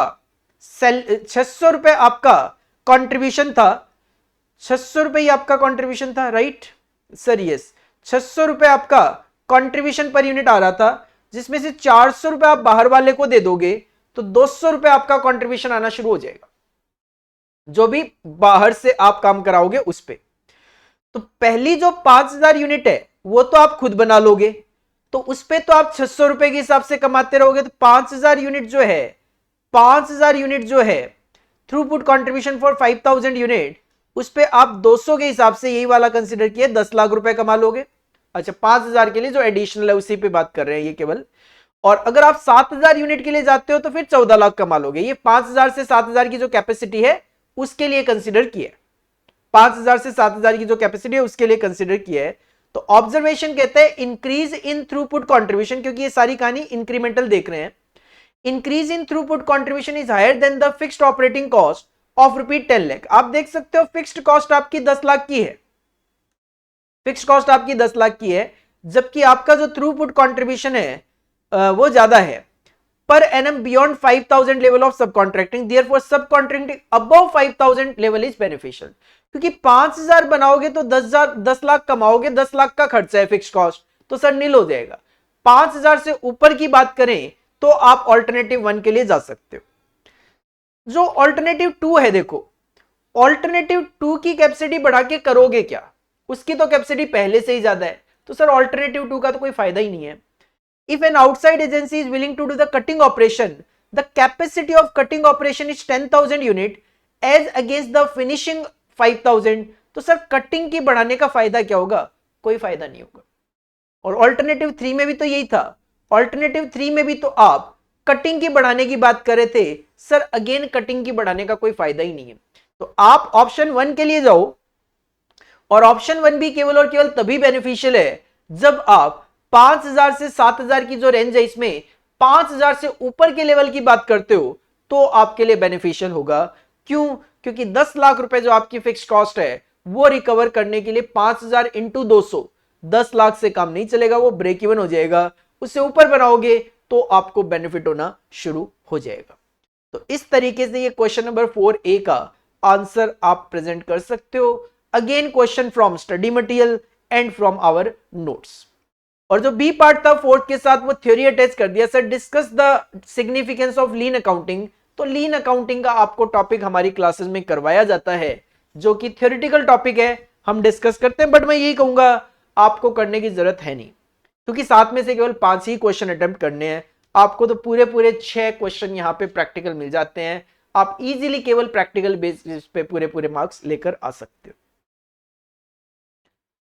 इसके बाद क्वेश्चन नंबर 5 जो है, क्वेश्चन नंबर 5 पूरा पूरा 14 मार्क्स का एक सिंगल क्वेश्चन स्टैंडर्ड कॉस्टिंग में से आपको दे दिया। कहते हैं compute the missing data indicated by the question mark from the following. आपको दो प्रोडक्ट आर और प्रोडक्ट एस का कुछ डेटा दिया गया और कुछ जगह आपका क्वेश्चन मार्क लगा दिया, तो बस आपको ये जो क्वेश्चन मार्क है ये फाइंड आउट करके देने। सेल्स क्वांटिटी तो कुछ भी बताई नहीं, स्टैंडर्ड यूनिट्स, अच्छा सेल्स क्वांटिटी में स्टैंडर्ड था, प्रोडक्ट आर नहीं पता, प्रोडक्ट एस जो है 400 यूनिट बेचने का टारगेट था, बट एक्चुअल में आपने 500 यूनिट यहां पे बेची है। प्रोडक्ट एस की नहीं पता क्या कहानी रही। प्राइस की बात करें तो स्टैंडर्ड प्राइस यहां पे 12 और 15 गिवन है दोनों का, एक्चुअल प्राइस भी गिवन है 15 और 20। तो सर अगर आपको स्टैंडर्ड प्राइस और एक्चुअल प्राइस मिल जाते हैं तो standard price minus actual price multiply by standard price minus actual price multiply by actual quantity sold करके हम कुछ कैलकुलेट कर सकते हैं, बाकी डेटा पे डिपेंड करता है। प्राइस वेरिएंस आपको कैलकुलेट करके देने, तो प्राइस वेरिएंस अगर आपको कैलकुलेट करके देने तो सर प्रोडक्ट आर का डेटा तो बहुत इजीली कैलकुलेट किया जा सकता है। क्यों? क्योंकि आपके पास स्टैंडर्ड प्राइस भी, एक्चुअल प्राइस भी और एक्चुअल क्वांटिटी भी है, तो आर तो इजीली कैलकुलेट हो जाएगा। बट एस के अंदर आपको एक्चुअल क्वांटिटी यहां पे कैलकुलेट करनी है, तो वहां पे थोड़ा सा प्रॉब्लम आपको फेस करनी पड़ेगी। बाकी देखते हैं अभी। सेल्स वॉल्यूम वेरिएंस इन्होंने दे रखा है 1200 favourable. Sir sale volume variance 1200 favourable, R का गिवन है, एस का मिसिंग है, आपको कैलकुलेट करके देना है। सेल्स वैल्यू वेरिएंस दोनों का ही मिसिंग है, लेकिन सेल्स मिक्स वेरिएंस गिवन है। कहते हैं sale mix variance for both the product together was 450, वो भी फेवरेबल, और एफ यहां पे फेवरेबल को डिनोट करता है। सर ठीक है, हम इसको सॉल्व कर सकते हैं, इसका सॉल्यूशन भी मैंने आपके लिए ऑलरेडी यहां पे तैयार करा हुआ है। तो सबसे पहले यहां पे एज्यूम कर लिया let the standard units of product R be R, क्योंकि आप देखोगे आपके पास स्टैंडर्ड यूनिट्स आर की मिसिंग थी, तो इसको हमने यहां पे आर ही एज्यूम कर लिया। सबसे पहले हमने इसको आर एज्यूम कर लिया, और actual unit of product S missing थी, तो हमने इसको एस एज्यूम कर लिया। एक्चुअल यूनिट प्रोडक्ट एस की मिसिंग थी, तो हमने इसको एस एज्यूम कर लिया। स्टेटमेंट बनाया जैसे कि हम डेटा फॉर सेल्स वेरिएंसेस बनाते हैं, स्टैंडर्ड और actual, quantity price amount, quantity price amount. कहानी क्या थी, हमारे पास आर का डेटा था। आर के स्टैंडर्ड में मैं बात करूं तो मेरे पास क्वांटिटी थी आर, प्राइस था 12, क्वांटिटी थी आर, प्राइस था 12, तो ये हो गया 12 आर। सिमिलरली एस की बात करें तो क्वांटिटी गिवन थी 400, बट नहीं, क्वांटिटी गिवन थी 400 और प्राइस था 15 का, तो ये इजीली लिख दिया 400 इंटू 15, 6000। इसका टोटल हो गया 400 प्लस आर, ये हो गया 6000 प्लस 12 आर। एक्चुअल में जब हम गए तो प्रोडक्ट आर की एक्चुअल यूनिट पता थी 500, प्राइस भी पता था 15, तो ये 7500, ये तो सीधा सीधा लिख दिया। जब एस की बात आई तो एक्चुअल क्वांटिटी एस की एस हमने एज्यूम करी और एक्चुअल प्राइस था 20, तो इट विल बी 20s। तो ये हो गया 500 प्लस एस और ये हो गया 7500 प्लस 20s। हमें क्वेश्चन में क्या गिवन था, हमें क्वेश्चन में सेल्स का वॉल्यूम वेरिएंस गिवन था। अगर मैं प्रोडक्ट आर के पॉइंट ऑफ व्यू से बात करूं तो 1200 फेवरेबल, और sales volume variance for R की बात करूं तो 1200 फेवरेबल गिवन था। और वॉल्यूम वेरिएंस का फॉर्मूला क्या होता है, AQSP minus SQSP, actual quantity minus standard quantity multiply by standard price. ये 1200 फेवरेबल आपके पास गिवन था।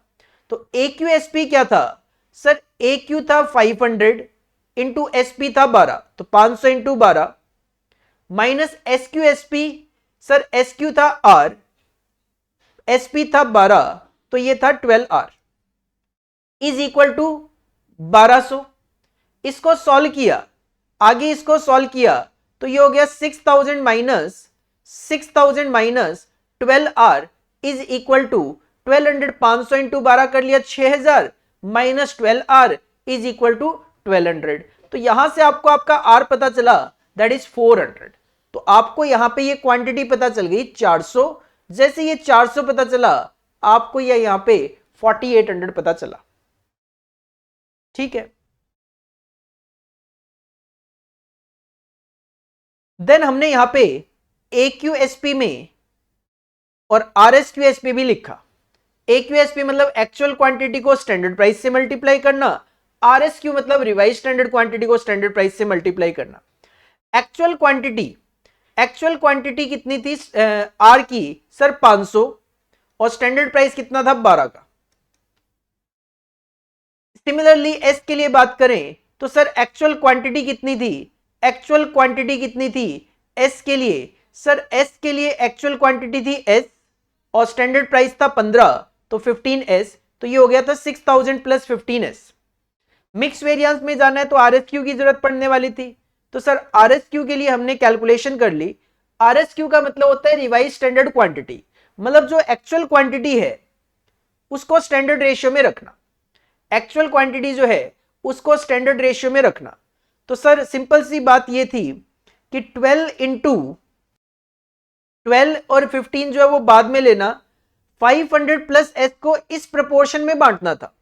तो सिंपल सी बात ये थी 500 plus S divided by total multiply by 400, तो 500 plus S divided by 400 plus R into 400, same दोनों में सेम है, तो ये आ गया आरएसक्यू, ये आ गया आरएसक्यू पूरा का पूरा, मल्टीप्लाई बाय स्टैंडर्ड प्राइस 12 और 15, तो इसको सॉल्व किया तो ये आ गया 3000 प्लस एस और ये आ गया 3750 प्लस एस, तो ये आ गया 6750 प्लस 13.5s। क्वेश्चन में मिक्स वेरिएंस गिवन है। मिक्स वेरिएंस का फॉर्मूला होता है AQSP माइनस RSQSP, और ये गिवन है हमारे पास क्वेश्चन में 450 फेवरेबल। तो सर ये इक्वेशन ले लो, 6000 plus 15s minus 6750 plus 13.5s will be equal to 450। इसको फर्दर सॉल्व किया तो ये आ गया 6000 और 6750 था तो माइनस 750 प्लस 15s और 13.5s मतलब 1.5s इज इक्वल टू 450। तो यहां पे सॉल्व किया तो s आ गया आपका 800, ये s आ गया आपका 800, तो 20 के अकॉर्डिंगली ये आ गया आपका 16,000। तो अपने को पता चल गया स्टैंडर्ड यूनिट्स ऑफ आर कितनी थी 400 और एक्चुअल यूनिट एस की कितनी थी 800।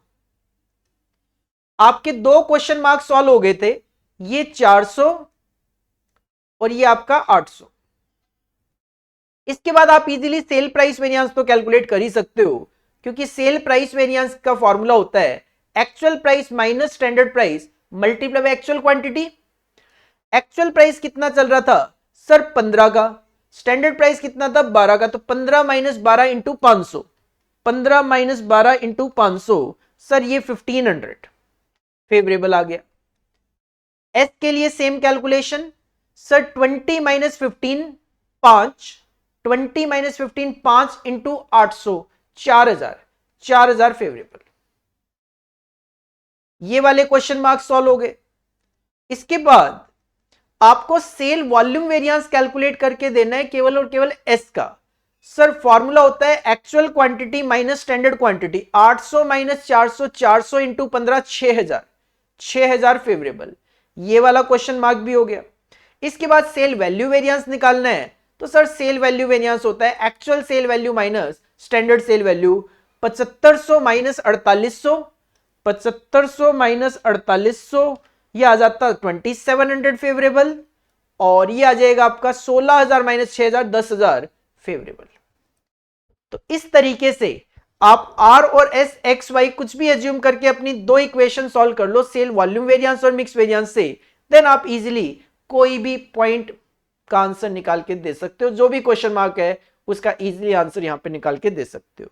थोड़ा सा टाइम लगेगा, इसी वजह से 14 मार्क्स की वेटेज यहां पे दी गई है। अगेन आपके स्टडी मटेरियल का क्वेश्चन है, आपको हमारे नोट्स में भी एज इट इज ये क्वेश्चन देखने को मिल जाता है। क्वेश्चन नंबर 6 जो है उसमें दो पार्ट कर दिए, पार्ट ए और पार्ट बी, 7 मार्क्स के। Part A is from simulation and part B from linear programming. Part A simple सा क्वेश्चन दिया, the past data of demand per week in 100 kgs of a confectionery item is given below. आपके पास demand per week given है 0, 5, 10, 15, 20, 25 और इसकी frequency भी given है। Frequency का अगर टोटल हम करके देखें तो सर फ्रीक्वेंसी का टोटल आ रहा है आपका 50 आ रहा है, तो मतलब इसका डबल करेंगे तो हमें प्रोबेबिलिटी पता चल जाएगी। Using the sequence of random number आपको 1, 2, 3, 4, 5, 6, 7, 8, 9, 10, 11, 12, 13, 14, 14 नंबर आपके पास गिवन है random number. Generate the demand for the next 10 weeks, लेकिन अपने को डिमांड केवल और केवल 10 वीक की जनरेट करनी है। And finally also determine the average demand per week. Sir average demand तो आ ही जाएगा, एक बार डिमांड निकाल लेते हैं।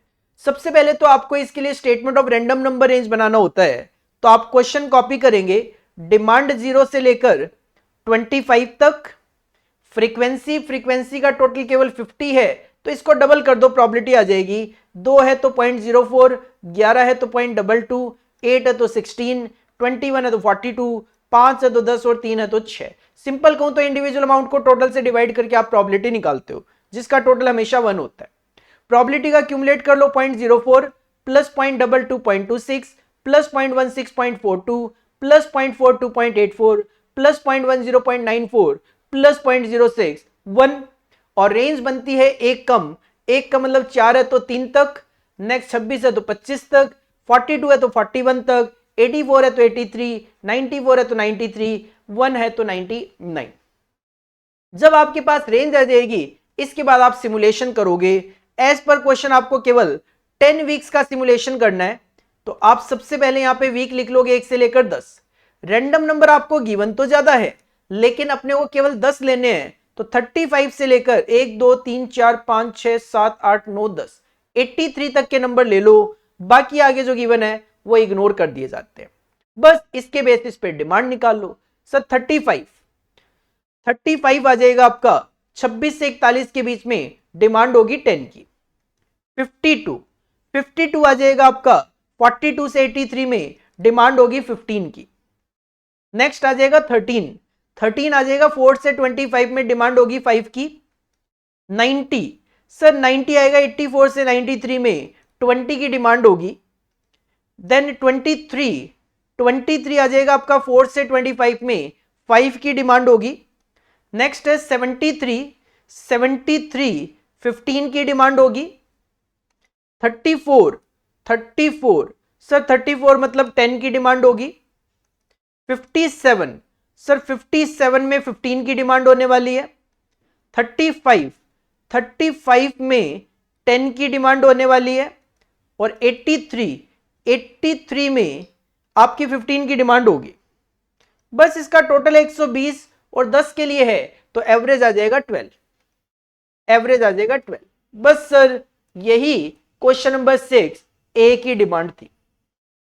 इसके बाद क्वेश्चन नंबर 6 के बी पार्ट में आपको लीनियर प्रोग्रामिंग का क्वेश्चन दे दिया गया।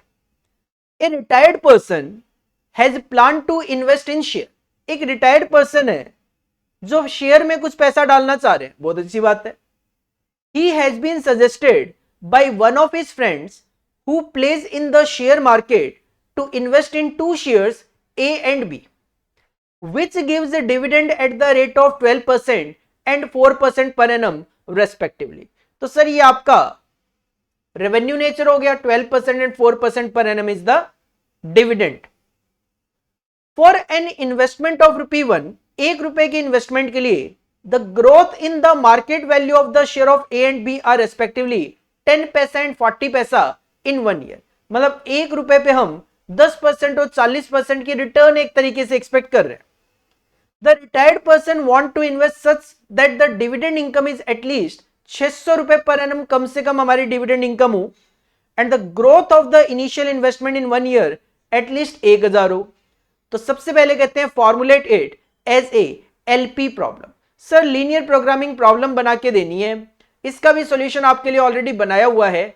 सबसे पहले तो हम अज्यूम ही करते हैं इसके अंदर let x1 and x2 be the number of unit of the share a and b to be purchased by the retired person. तो लीनियर प्रोग्रामिंग कैसे होगा, सबसे पहले हमें इन्वेस्टमेंट को कम से कम रखना है, तो minimise x x1 plus x2, x1 और x2 minimum subject to the constant कि सर 12% की रिटर्न आएगी और 4% की रिटर्न आएगी, तो it will B 0.12 x1 plus 0.04 x2, और ये जो है कम से कम 600 होनी चाहिए, तो it should be greater than और इक्वल टू 600, क्योंकि कम से कम 600 मतलब 600 या उससे ज्यादा होनी चाहिए। तो this is the constant on the income from dividend. Similarly 10 पैसा और 40 पैसे की ग्रोथ, और ये कम से कम 1000 होना चाहिए, तो sir 0.10 x1 plus 0.40 x2 should be greater than और equal to 1000 income from growth. Non negative constant हम हमेशा लिखते ही हैं कि x1 और x2 जो है ग्रेटर देन और इक्वल टू 0 होने चाहिए, नॉन नेगेटिव कांस्टेंट। बस यही आपकी लीनियर प्रोग्रामिंग प्रॉब्लम थी। लेकिन क्वेश्चन ने बोला इसका ड्यूल भी लिखो, राइट इट्स ड्यूल। सर इसका ड्यूल भी अगर आपको लिखना है तो ठीक है, कोई दिक्कत नहीं। इसका ड्यूल लिखने के लिए to obtain the dual the data are summarised in the table below. देखो जो x1 और x2 है उसको हम y1 y2 ले लेते हैं ड्यूल में, राइट। जो x1 और x2 है, जो x1 और x2 है 0.12 और 0.04, 0.12 और 0.04 वो y1 में लिख दिया, और y2 में लिख दिया 0.10 और 0.4। ये वैल्यूज कुछ इस तरीके से हम लिखते हैं, this should be greater then 600, this should be greater then 1000। तो रिलेशन की अगर बात करें तो this should be greater then, तो रिलेशन की बात करें तो रिलेशन कुछ इस तरीके से इंडिकेट कर दिया जाता है कि 0.12 plus 0.10 should be less than और इक्वल टू 1, और सिमिलरली 0.04 और 0.40 शुड बी लेस देन और इक्वल टू 1। ये नहीं भी लिखोगे रिलेशन तो भी चल जाता है। तो सिंपल सी बात ये होती है, ड्यूल लिखते वक्त हम क्या करते हैं, मैक्सिमाइज करेंगे। पहले हम मिनिमाइज कर रहे थे, अब हम मैक्सिमाइज करेंगे। मैक्सिमाइज क्या करेंगे सर, मैक्सिमाइज करेंगे हम नंबर ऑफ, मैक्सिमाइज हम करेंगे अपनी नंबर ऑफ शेयर्स पे इनकम को मैक्सिमाइज करना है, तो ये हो जाएगा 600 y1 प्लस 1000 y2। ये जो है इसको हमें मैक्सिमाइज करना है। इसके लिए कांस्टेंट क्या है, इसके लिए कांस्टेंट होता है उल्टा 0.12 y1 plus 0.10 y2 should be less than or equal to 1. Similarly 0.04 y1 plus 0.40 y2 should be less than or equal to 1 and y1 and y2 should be greater than or equal to 0. तो simple सी मैं बात करूं तो ये अगर आप data तैयार नहीं भी करते हो तो हम क्या करते हैं, मैक्सिमाइज कर देते हैं इस वाले पार्ट को, मिनिमाइज से मैक्सिमाइज आना है तो 600 y1 plus 1000 y2 should be maximise और सब्जेक्ट टू कांस्टेंट में हम क्या करते हैं दिस एंड दिस, तो 0.12 y1 plus 0.10 y2 and 0.04 y1 plus 0.40 y2 should be less than or equal to 1. क्यों? क्योंकि ये पहले क्या थे, ग्रेटर देन थे, तो अब क्या कर दिया जाता है, इसके साइन चेंज लेस देन. ये नॉन नेगेटिव कांस्टेंट तो सेम ही रहता है, y1 and y2 should be greater than or equal to 0. तो इस तरीके से आप इसका ड्यूल भी कर सकते हो. ऑलमोस्ट हमने ड्यूल के भी काफी सारे क्वेश्चन अपनी क्लासेस में सॉल्व करे हुए होते हैं और ये क्वेश्चन भी आपके स्टडी मटेरियल से कॉपी पेस्ट ही है. इसके बाद अगर आप क्वेश्चन नंबर 7 की तरफ जाते हो तो क्वेश्चन नंबर 7 के भी दो पार्ट कर दिए. पार्ट ए दे दिया आपको नेटवर्क एनालिसिस सीपीएम पार्ट में से और पार्ट बी दे दिया आपको लर्निंग कर्व में से. Question number 7 part A, the following table gives data on a normal time and cost. Normal time और नॉर्मल कॉस्ट गिवन है, एज वेल क्रैश टाइम भी गिवन है और क्रैश कॉस्ट भी गिवन है, cost for a project. You need to draw the network diagram बनाना है और क्रिटिकल पाथ बताना है. Also compute the normal duration of the project, ठीक है, and the corresponding total cost associated with it. साथ में कहते हैं crash the relevant activities systematically and determine the optimum completion time of the project. तो बहुत कुछ तो पूछ लिया, सब कुछ तो पूछ लिया. Also determine the corresponding cost when it is given that the indirect cost is ₹100 per day. तो सर सब कुछ ही पूछ लिया है. एक्टिविटी गिवन है 1 to 2, 1 से 3, 2 to 4, 2 to 5, 3 to 4, 4 to 6, 5 to 6, 6 to 7. सबसे पहले डायग्राम बना लो. एक से आप दो एक्टिविटी निकाल लो, 2 और 3. 1 से 2 एक्टिविटीज ड्रॉ कर दी हमने. दिस इज एक्टिविटी नंबर 2, 1 से 2 एंड 1 से 3. तो इसमें तो कुछ गड़बड़ सी लग रही है. तो ये 1 to 2, ये 1 to 3 ले लो, ये 1 to 3, ठीक है, ये 1 to 2 हो गया, ठीक है, ये ड्यूरेशन लिखा हुआ है, ये 1 to 2 हो गया और ये 1 to 3 हो गया, ठीक है. इसके बाद आपने 2 to 4 और 2 to 5 जाना था, तो ये 2 to 4 हो गया, 2 to 4 हो गया और 2 to 5 हो गया. देन इसके बाद 3 to 4, इसके बाद 3 to 4 जाना था आपने, तो 3 to 4 हो गया. देन 4 to 6, 4 to 6, सर ये 4 to 6 हो गया, ये 4 to 6 हो गया. देन 5 to 6 और 6 to 7, ये 5 to 6 हो गया और फाइनली आपका ये 6 to 7 हो गया. इस तरीके से आप नेटवर्क तो ड्रॉ कर लोगे. इसके बाद नॉर्मल टाइम इस पे शो कर दो कि 1 to 2 एक्टिविटी का ड्यूरेशन है 6 दिन का. देन 1 to 3 एक्टिविटी का ड्यूरेशन है 4 डेज का. देन 2 to 4 एक्टिविटीज का ड्यूरेशन है 5, 2 to 4 का ड्यूरेशन है 5. देन 2 to 5 का ड्यूरेशन है 3, 2 to 5 का ड्यूरेशन है 3. इसके बाद 3 to 4 का ड्यूरेशन है 6, 3 to 4 का ड्यूरेशन है 6, 3 to 4 का ड्यूरेशन है 6, 3 to 4 का ड्यूरेशन है 6. देन 4 to 6 का ड्यूरेशन है 8, 4 to 6 का ड्यूरेशन है 8, 4 to 6 का ड्यूरेशन है 8, 5 to 6 का ड्यूरेशन है 4, 5 to 6 का ड्यूरेशन है 4 और फाइनली 6 to 7 का ड्यूरेशन है 3. 5 to 6 का ड्यूरेशन है 3. नेटवर्क डायग्राम बन गया है, नॉर्मल ड्यूरेशन आपने शो कर दिया. देखो क्वेश्चन ने क्या बोला था, क्वेश्चन ने कहा था you need to draw the network diagram, बन गया है, क्रिटिकल पाथ फाइंड आउट करो. तो देखो पाथ की अगर मैं बात करूं तो पहला पाथ आप ये ले सकते हो कि आप 1 से 2 जाओ, 2 से 5 चले जाओ, 5 से 6 और 6 से 7 पाथ यहां पे दिखाए हुए हैं, नहीं दिखाए हुए, मैं दिखा देता हूं पाथ्स।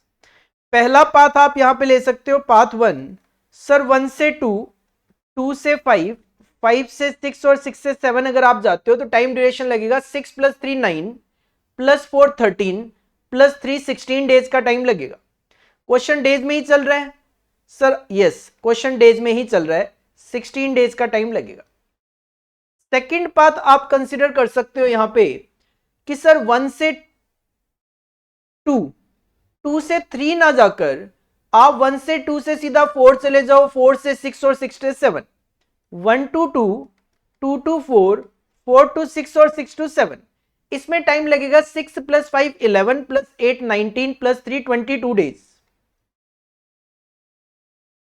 तीसरा पाथ आप ले सकते हो सर 1 से 3 की तरफ आ जाते हैं, फिर 3 से 4, 4 से 6, 6 से 7 की तरफ चले, तो 1 से 3, 3 से 4, 4 से 6 और 6 से 7, तो सर टाइम लग जाएगा 4 + 6 10 + 8 18 + 3 21 डेज।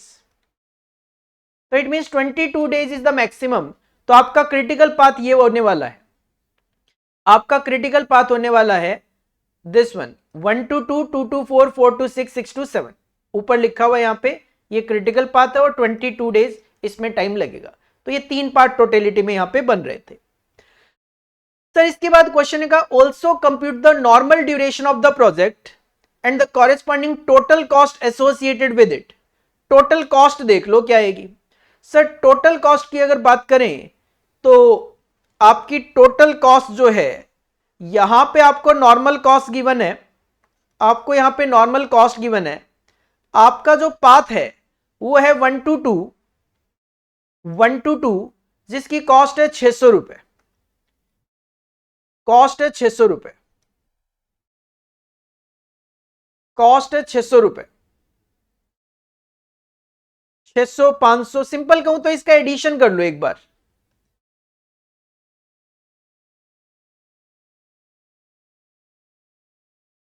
इसका एडिशन कर लो।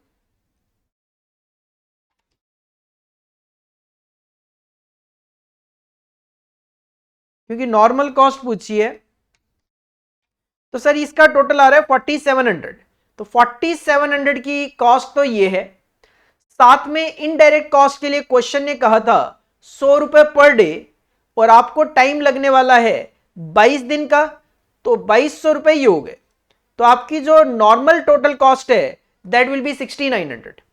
तो क्वेश्चन ने जो नॉर्मल ड्यूरेशन बोला था और कॉरेस्पॉन्डिंग टोटल कॉस्ट की बात करी थी, तो सर वो टोटल कॉस्ट आपकी आएगी 6900 की, ठीक है। इसके बाद क्वेश्चन है का क्रैशिंग करो, क्रैशिंग करो। तो देखो सिंपल सी बात ये, आप सबसे पहले ये देखो, फर्स्ट स्टेज ऑफ क्रैशिंग की हम बात करते हैं, कॉस्ट स्लोप निकालते हैं। Cost slope of each of the critical activities of the network diagram is calculated and direct below. हमारी क्रिटिकल एक्टिविटीज क्या थी, 1 to 2, 2 to 4, 4 to 6 और 6 to 7, 1 to 2, 2 to 4, 4 to 6 और 6 to 7। सर कॉस्ट स्लोप हम calculate करते हैं, कैसे निकालते हैं, हमारी नॉर्मल कॉस्ट 600 रुपए है, क्रैशिंग में ये कॉस्ट है 1000 रुपए। कितने दिन की क्रैशिंग, 4, मतलब 400 रुपए का खर्चा लगेगा 4 दिन की क्रैशिंग के लिए, मतलब 100 रुपए पर डे का खर्चा है, 100 रुपए पर डे क्रैशिंग का खर्चा है। 100 रुपए 200 रुपए, एक बार चेक कर लेते हैं। अच्छा ठीक है सर, 600 रुपए की कॉस्ट थी, 1000 रुपए की कॉस्ट थी, 400 रुपए कॉस्ट का डिफरेंस है और 6 दिन से 4 दिन हो गया तो 2 दिन का डिफरेंस है, ठीक है बिल्कुल ठीक है। तो 200 रुपए per day. Similarly second 2 to 4, sir 2 to 4 में 500 से 1500 1000 रुपए की कॉस्ट है, 5 से 3 दिन 2 दिन, 1000 रुपए की कॉस्ट है 2 दिन के लिए, तो 500 रुपए पर डे। नेक्स्ट है 4 to 6, 4 to 6 में 800 से 3000 2200 रुपए का खर्चा है 4 दिन की क्रैशिंग का, तो 2200 है 4 दिन की क्रैशिंग, मतलब 550 रुपए पर डे क्रैशिंग का लगेगा। और लास्ट एक्टिविटी 6 to 7 की बात करें तो सर 450 से 800, 350 रुपए एक दिन का, तो 350 रुपए एक दिन का। तो रैंकिंग की बात करें, सबसे कम खर्चा 200 रुपए per day first ranking, second है 350 सेकंड रैंकिंग, देन 500 और देन 550। इस सीक्वेंस में आप क्या कर सकते हो, क्रैशिंग कर सकते हो। As cost slope of activity 1 to 2 is minimum, crashing is to be started from this activity. जहां पे सबसे कम कॉस्ट होती है वहां पे हम क्रैशिंग स्टार्ट करते हैं। Maintaining criticality of the existing critical path, existing critical path रहना चाहिए।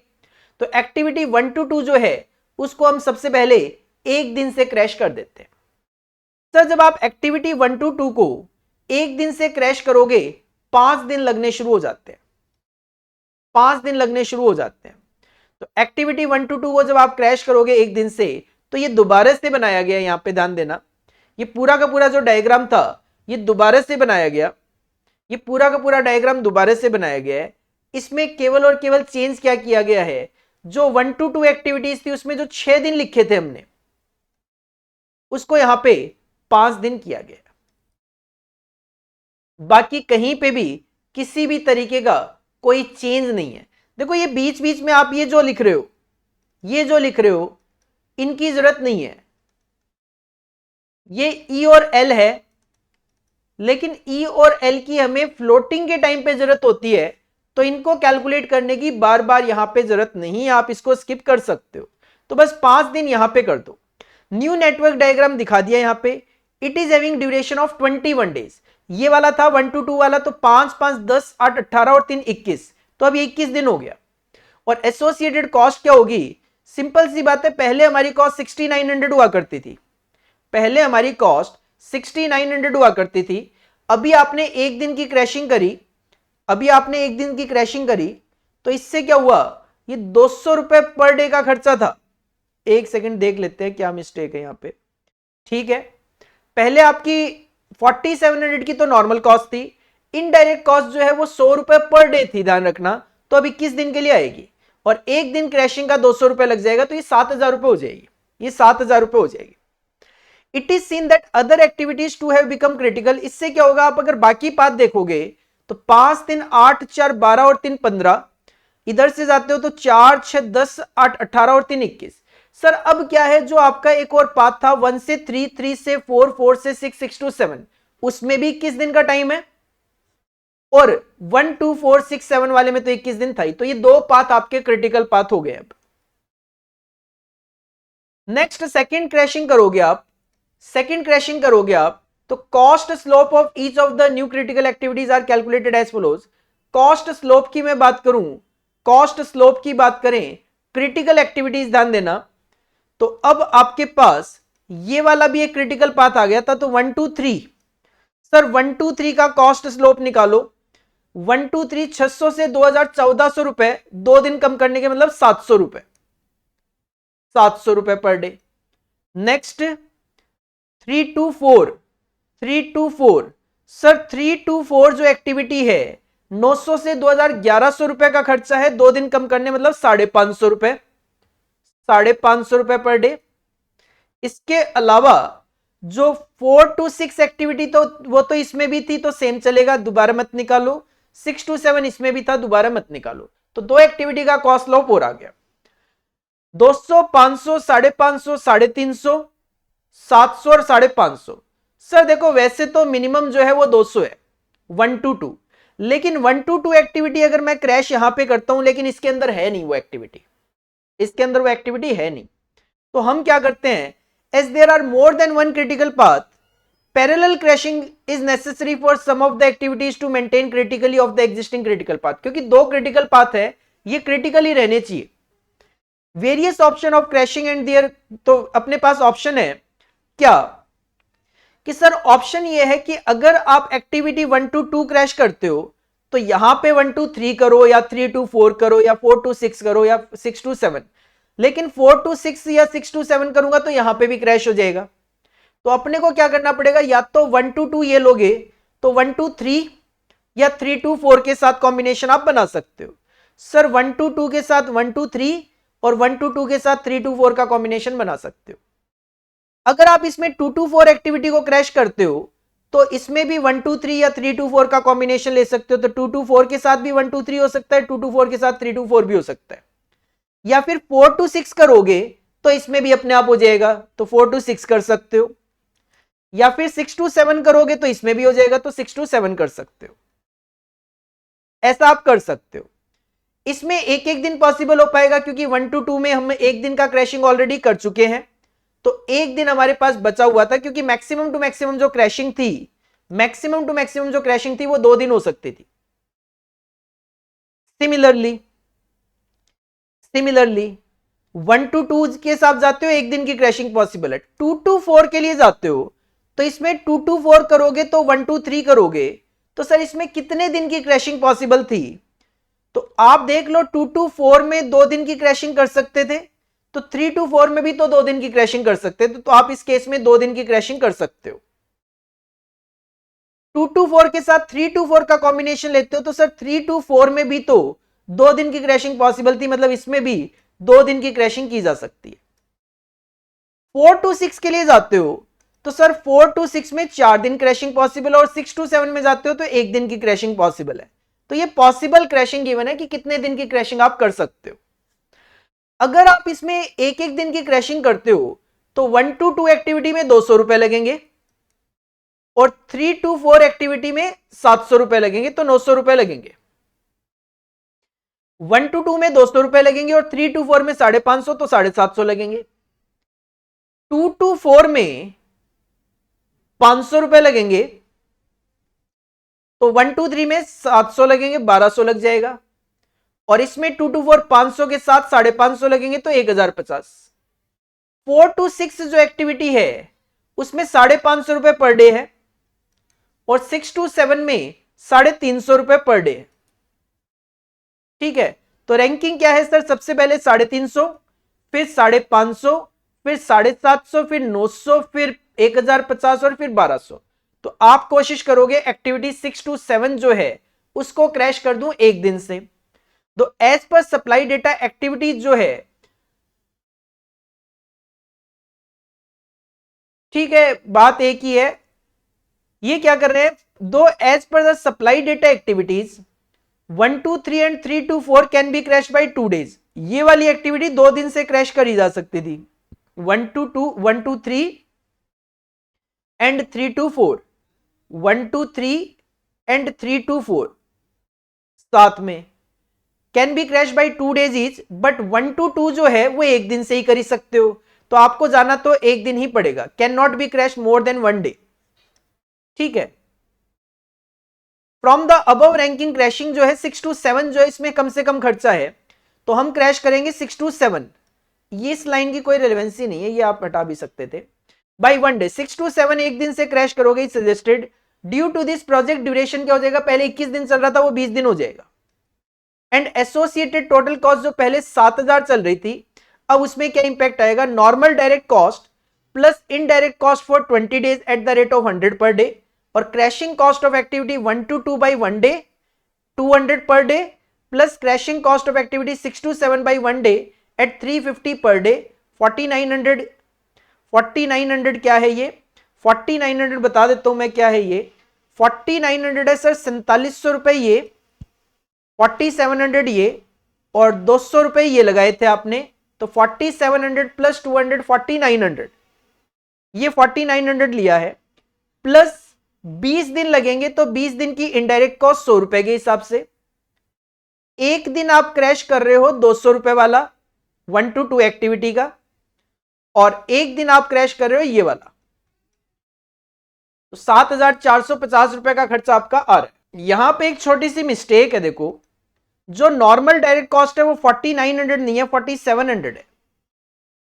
4700 वो है, 20 दिन लगेंगे तो 20 इंटू 100 इनडायरेक्ट कॉस्ट है। एक दिन की क्रैशिंग आप ऑलरेडी करके आए थे 1 into 200, ये अलग से इन्होंने ले तो लिया, और फिर अब आप 6 to 7 एक्टिविटी को एक दिन से क्रैश करोगे 350, तो ये 7450 नहीं आएगा, ये 4700 प्लस 2000 प्लस 200 प्लस 350, सर ये 7250 ही आएगा। ये प्रिंटिंग मिस्टेक है, यहां पे 2 बार गलती से 200 रुपए ले लिया है, कंसिडर कर लिया। इसके बाद आप थर्ड स्टेज ऑफ क्रैशिंग में जाओगे। After second stage of crashing no new critical path अमस्ट। कैसे, आपका नया कुछ इस तरीके से बन के आएगा, करा क्या आपने, 6 to 7 जो एक्टिविटी थी उसको एक दिन से कम किया। 6 to 7 डे में पहले कितना टाइम लगता था सर, पहले 3 दिन लगते थे, तो अब 6 to 7 में आपको 2 दिन लिखने हैं। 6 to 7 में आपको 2 दिन लिखने हैं। क्या करा एक बार देख लेते हैं। After second stage of crashing कहते हैं no new critical path emerged, so the option remains same as in the second stage with the exception of activity 6 to 7 which is totally crashed in the second stage. From the above list of ranking activity 4 to 6 is having lowest cost rope, thus it is crashed by 4 days. हमने अभी कौन सी activity crash करी है, 6 to 7, 4 days. Now new network having project duration of 16 days is shown below. ध्यान देना कुछ गड़बड़ चल रही है। वो क्या है, 6 to 7 एक्टिविटी को आप 4 दिन से क्रैश नहीं कर सकते थे। कौन सी एक्टिविटी 4 दिन से क्रैश हो सकती थी, 4 to 6। तो यहां पे ध्यान देना, from the above list of ranking activity 4 to 6, बिल्कुल ठीक है 4 to 6 ही लिखा हुआ है, मैंने 6 to 7 पढ़ दिया होगा। 4 to 6 का जो है ये खत्म हो गया था, तो अब ये 550 वाला इसको 4 दिन से क्रैश कर दो, इसको 4 दिन से क्रैश कर दो। 4 to 6 में पहले कितना टाइम लगता था सर, पहले 8 दिन लगते थे, तो अब केवल 4 दिन लगने शुरू हो जाएंगे। 4 to 6 में केवल 4 दिन लगने शुरू हो जाएंगे। 4 to 6 में केवल 4 दिन लगने शुरू हो जाएंगे। Total cost of the project क्या होगी, ध्यान देना, normal direct cost, indirect cost 20 दिन से 4 दिन और क्रैश कर दोगे, 16 दिन रह गए। Crashing cost, activity 1 to 2 crash करी थी एक दिन से, 200 रुपए उसके, फिर 6 to 7 क्रैश किया था एक दिन से, 350 उसके। अब 4 दिन से ये क्रैश कर दिया, तो आपकी कॉस्ट थी 550 रुपए पर डे, तो 2200 रुपए इसके, 2200 रुपए इसके। तो सर ये गलत चल रहा है, ये 4900 प्रिंटिंग मिस्टेक है, ये 4700 था, प्लस 16 दिन के लिए 100 रुपए के हिसाब से 1600। 1 to 2 एक्टिविटी को क्रैश किया था 200 का खर्च, 6 to 7 को क्रैश किया था 350, अब 4 to 6 को क्रैश किया 4 दिन से, तो 550 इंटू 4, तो ये कॉस्ट आ जाएगी आपकी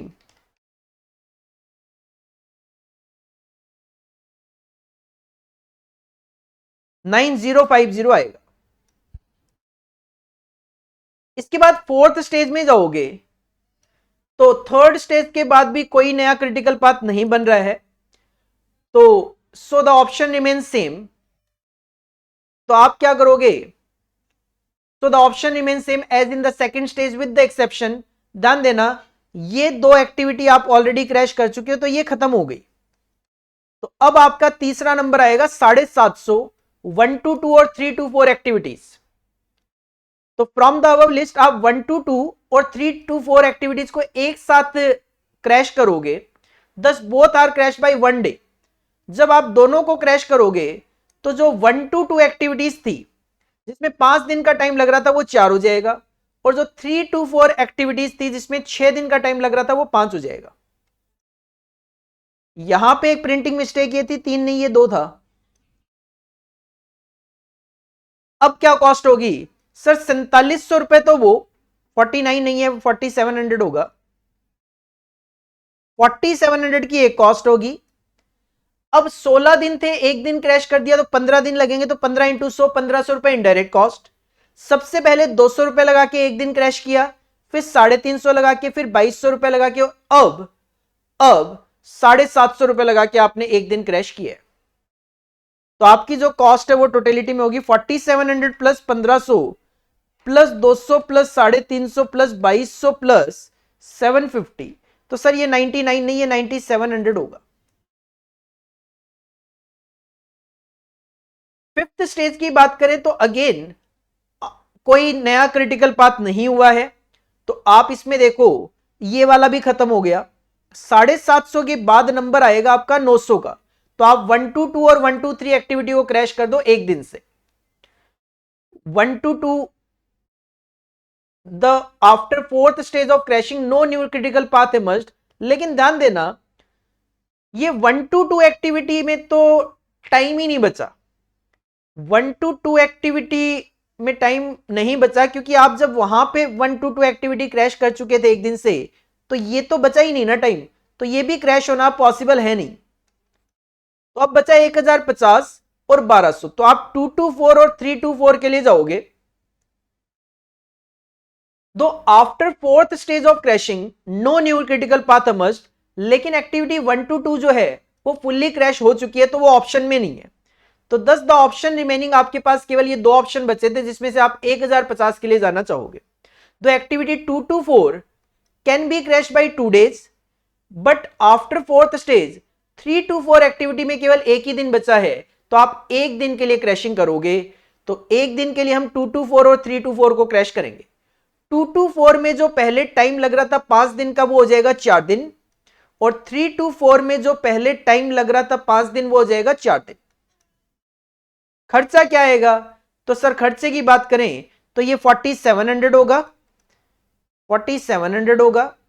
ये 200 रुपए एक लगाए थे आपने, 350 एक लगाए थे, 2200 एक लगाए थे, 750 आपने एक लगाए थे।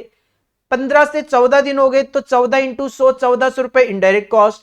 1050 रुपए लगाओगे तो आपकी जो कॉस्ट होगी वो 4700 करेक्शन के बाद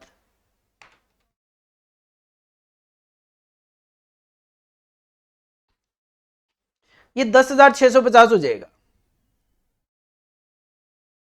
और लास्ट में आपके पास एक ही स्टेज बचा है अब। After fifth stage of crashing again कोई न्यू क्रिटिकल पाथ इमर्ज नहीं हुआ, so the available option as per the table above is crash आप कर सकते हो 2 to 4 और 1 to 3, 2 to 4 और 1 to 3 together by 1 day.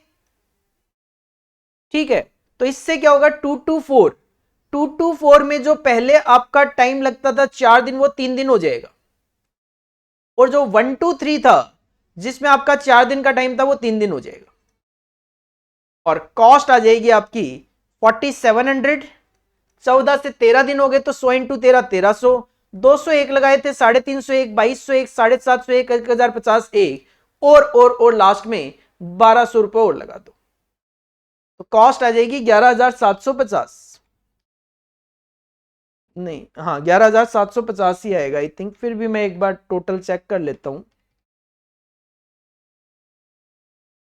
Sir 11,750, बस सारा जितना भी क्रैशिंग होना था हो चुका है, अब आगे कुछ भी पॉसिबल नहीं है। तो 11,750 जो है this is the minimum cost and minimum time is 13 days. तो क्रैशिंग जो है वो काफी लेंथी क्वेश्चन हो जाता है। क्वेश्चन ने ये बोला था कि क्रैशिंग करके दिखाओ, तो क्रैशिंग एक लेंथी क्वेश्चन हो जाता है, और इसके लिए मैं कहूंगा 7 नंबर की जो वेटेज है वो काफी कम है। ये क्वेश्चन 14 मार्क्स में होना चाहिए था। इसके बाद नेक्स्ट जो क्वेश्चन है question number 7B। Question number 7B अपने को दिया गया लर्निंग कर्व में से one of the easiest question. A firm received an order to make and supply 8 unit of standard product which involve intricate labour operation. 8 unit बना रहे हैं। The first unit was made in 10 hour. पहली unit को बनाने में 10 घंटे लग रहे हैं। It is understood that this type of operation is subject to an 80% का लर्निंग रेट अप्लाई करना है। The workers are getting wages at the rate of 12 rupee per hour का लेबर का रेट है। पहली डिमांड है what is the total time and labour cost required to execute the above order. तो sir 1 से 2, 2 से 4, 4 से 8, 1 to 2, 2 से 4, 4 से 8। पहले यूनिट को बनाने के लिए आपको टाइम लग रहा था 10 आवर्स, तो 80% लर्निंग रेट अप्लाई होगा। तो 10 का 80% 8, 8 का 80% 6.4, और 6.4 का 80% 5.12। मल्टीप्लाई कर लिया 1 इंटू 10 10, 2 इंटू 8 16, 4 इंटू 6.4 25.6, 8 इंटू 5.12 40.96। तो इस ऑर्डर को एग्जीक्यूट करने में 40.96 का टाइम लगेगा, और 12 रुपए का रेट है, तो 491.52 जो है that will be the labour cost. Question है what is the total time and labour cost required to execute the above order. Then second point में इन्होंने कहा if a repeat order of 24 unit, 8 के बाद रिपीट ऑर्डर 24 होने का मतलब total 32 unit होना 32, is also received from the same customer, then calculate the labor cost necessary for the second order। तो इसी टेबल में 8 से डबल कर दो 16, 16 से 32, तो 5.12 का 80% 4.096, और 4.096 का 80% 3.2768। 16 into 4.096 total time, 32 into 3.2678 total time. अगर 104.86 में से पहली 8 यूनिट का टाइम माइनस कर दिया जाए तो आपको बची हुई 24 यूनिट का टाइम पता चल जाएगा। That will B 63.9 hours. 12 रुपए का रेट है तो cost will be 766.8। This is the simple answer of question number 7B। तो सर 7A कुछ ज्यादा ही लेंदी था और 7B कुछ ज्यादा ही छोटा क्वेश्चन था। इसके बाद अगर हम लास्ट क्वेश्चन की तरफ बढ़े, क्वेश्चन नंबर 8, तो क्वेश्चन नंबर 8 के भी 2 पार्ट कर दिए। पहला पार्ट दे दिया आपको गेम थ्योरी में से 7 मार्क्स का क्वेश्चन, और दूसरा पार्ट आपको दे दिया calculate the seasonal indices 7 marks का क्वेश्चन। तो सर इस तरीके से क्वेश्चन नंबर 8 आपका फॉर्म किया गया है, जिसमें सबसे पहले हम 8A देख लेते हैं।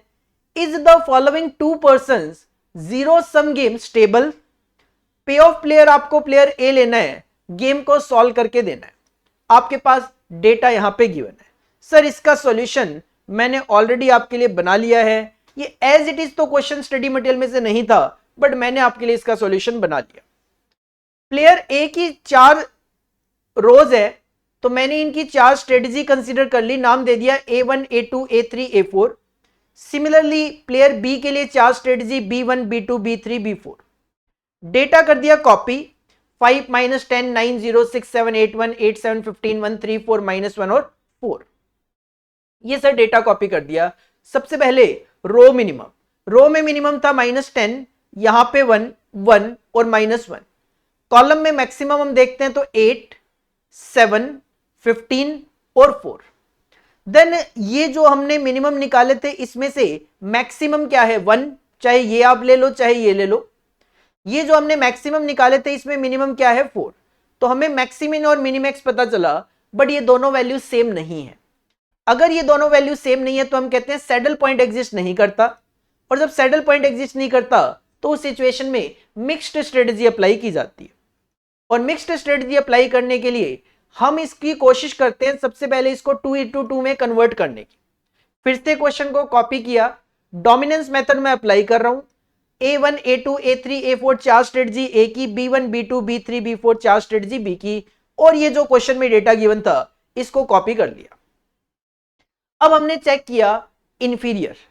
सर ए के पॉइंट ऑफ व्यू से अगर मैं बात करूं तो ए कौन है?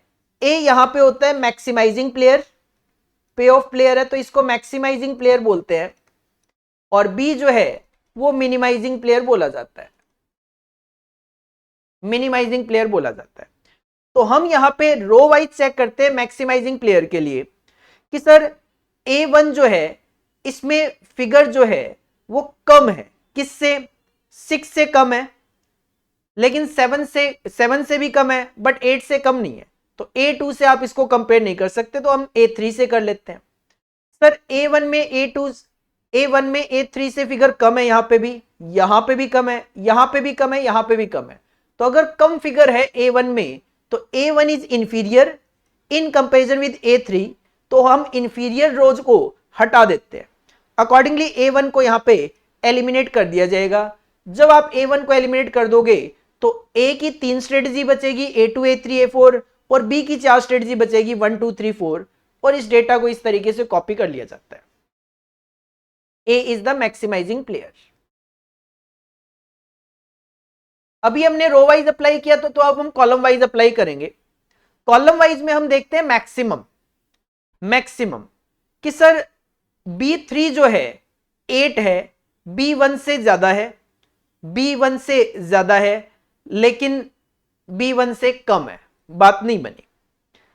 8 के बाद 7 देखो, मैक्सिमम देखना है ना, इस वजह से 7 6 से ज्यादा है, 7 8 से ज्यादा नहीं है। किसी और के साथ कंपेयर कर लो, 7 8 से तो कंपेयर हो ही नहीं पाएगा। 7 B4 से ज्यादा है, 7 B4 से ज्यादा है, 4 इक्वल होता है तो भी चलता है। तो हम कहते हैं B2 इज इंफीरियर, क्योंकि इसमें ज्यादा कॉस्ट आ रही है इन कंपेरिजन विद B4, तो B2 हम एलिमिनेट कर देते हैं। जब आप B2 एलिमिनेट कर दोगे तो आपके पास बचेगा A2, A3, A4, B1, B3, B4, कुछ इस तरीके से। फिर से हम रो वाइज आएंगे और मिनिमम वाला जो है उसको हटाएंगे। सर मिनिमम ये 3 वाली रो है, तो 3 कम है 6 से, ठीक है, -1 कम है 8 से, बट 4 कम नहीं है 1 से। 3 को 8 से कंपेयर किया, -1 15 से कंपेयर किया, बट 4 दिक्कत कर रहा है, तो 3 के बाद 6 पे आते हैं। सर 6 कम है 8 से, ठीक है, 8 कम है 15 से, एक एक बराबर चलेगा, मतलब A2 is inferior in comparison with A3, तो A2 को हटा दिया जाता है। जब आप A2 को हटा दोगे तो बचेगा A3 A4 B1 B3 B4, आपको कुछ इस तरीके से दिखाई देगा। अब आप B के लिए दैट इज कॉलम वाइज आओगे, तो B1 मैक्सिमम, सर मैक्सिमम 15 था, तो ये 15 है, 8 से ज्यादा है बट -1 दिक्कत कर रहा है। 15 1 से ज्यादा है बट -1 दिक्कत कर रहा है। तो B1 के लिए देखो 8, सर 8 1 से ज्यादा है बट 3 जो है वो 4 से ज्यादा नहीं है। B4 देखूं, सर 1 तो किसी से ज्यादा ही नहीं। तो ऐसी सिचुएशन आ गई कि हम इसको 2/2 में कन्वर्ट नहीं कर सकते, तो ऐसी सिचुएशन में हमें क्या करना पड़ता है, ग्राफिकल मेथड अप्लाई करना पड़ता है। ग्राफिकल मेथड में हम क्या करते हैं, हम अपनी वैल्यूज को पुट करते हैं, x1 is equal to 0, x1 is equal to 1 लिखते हैं, और इधर 1 2 3 4 5 6 7 8 9 10 15 तक मैं लेकर गया, क्योंकि ज्यादा से ज्यादा मुझे यहाँ पे 15 की जरूरत थी। देन हम यहाँ पे क्या है, पॉइंट मैच करते हैं। पॉइंट मैच करने का मतलब है कि सर हम यहाँ पे सबसे पहले देखते हैं 8 और 3 की वैल्यूज, 8 और 3 की वैल्यूज, तो 3 ये रहा, ये 8 रहा, तो हम इसको क्या कर देते हैं, मैच कर देते हैं।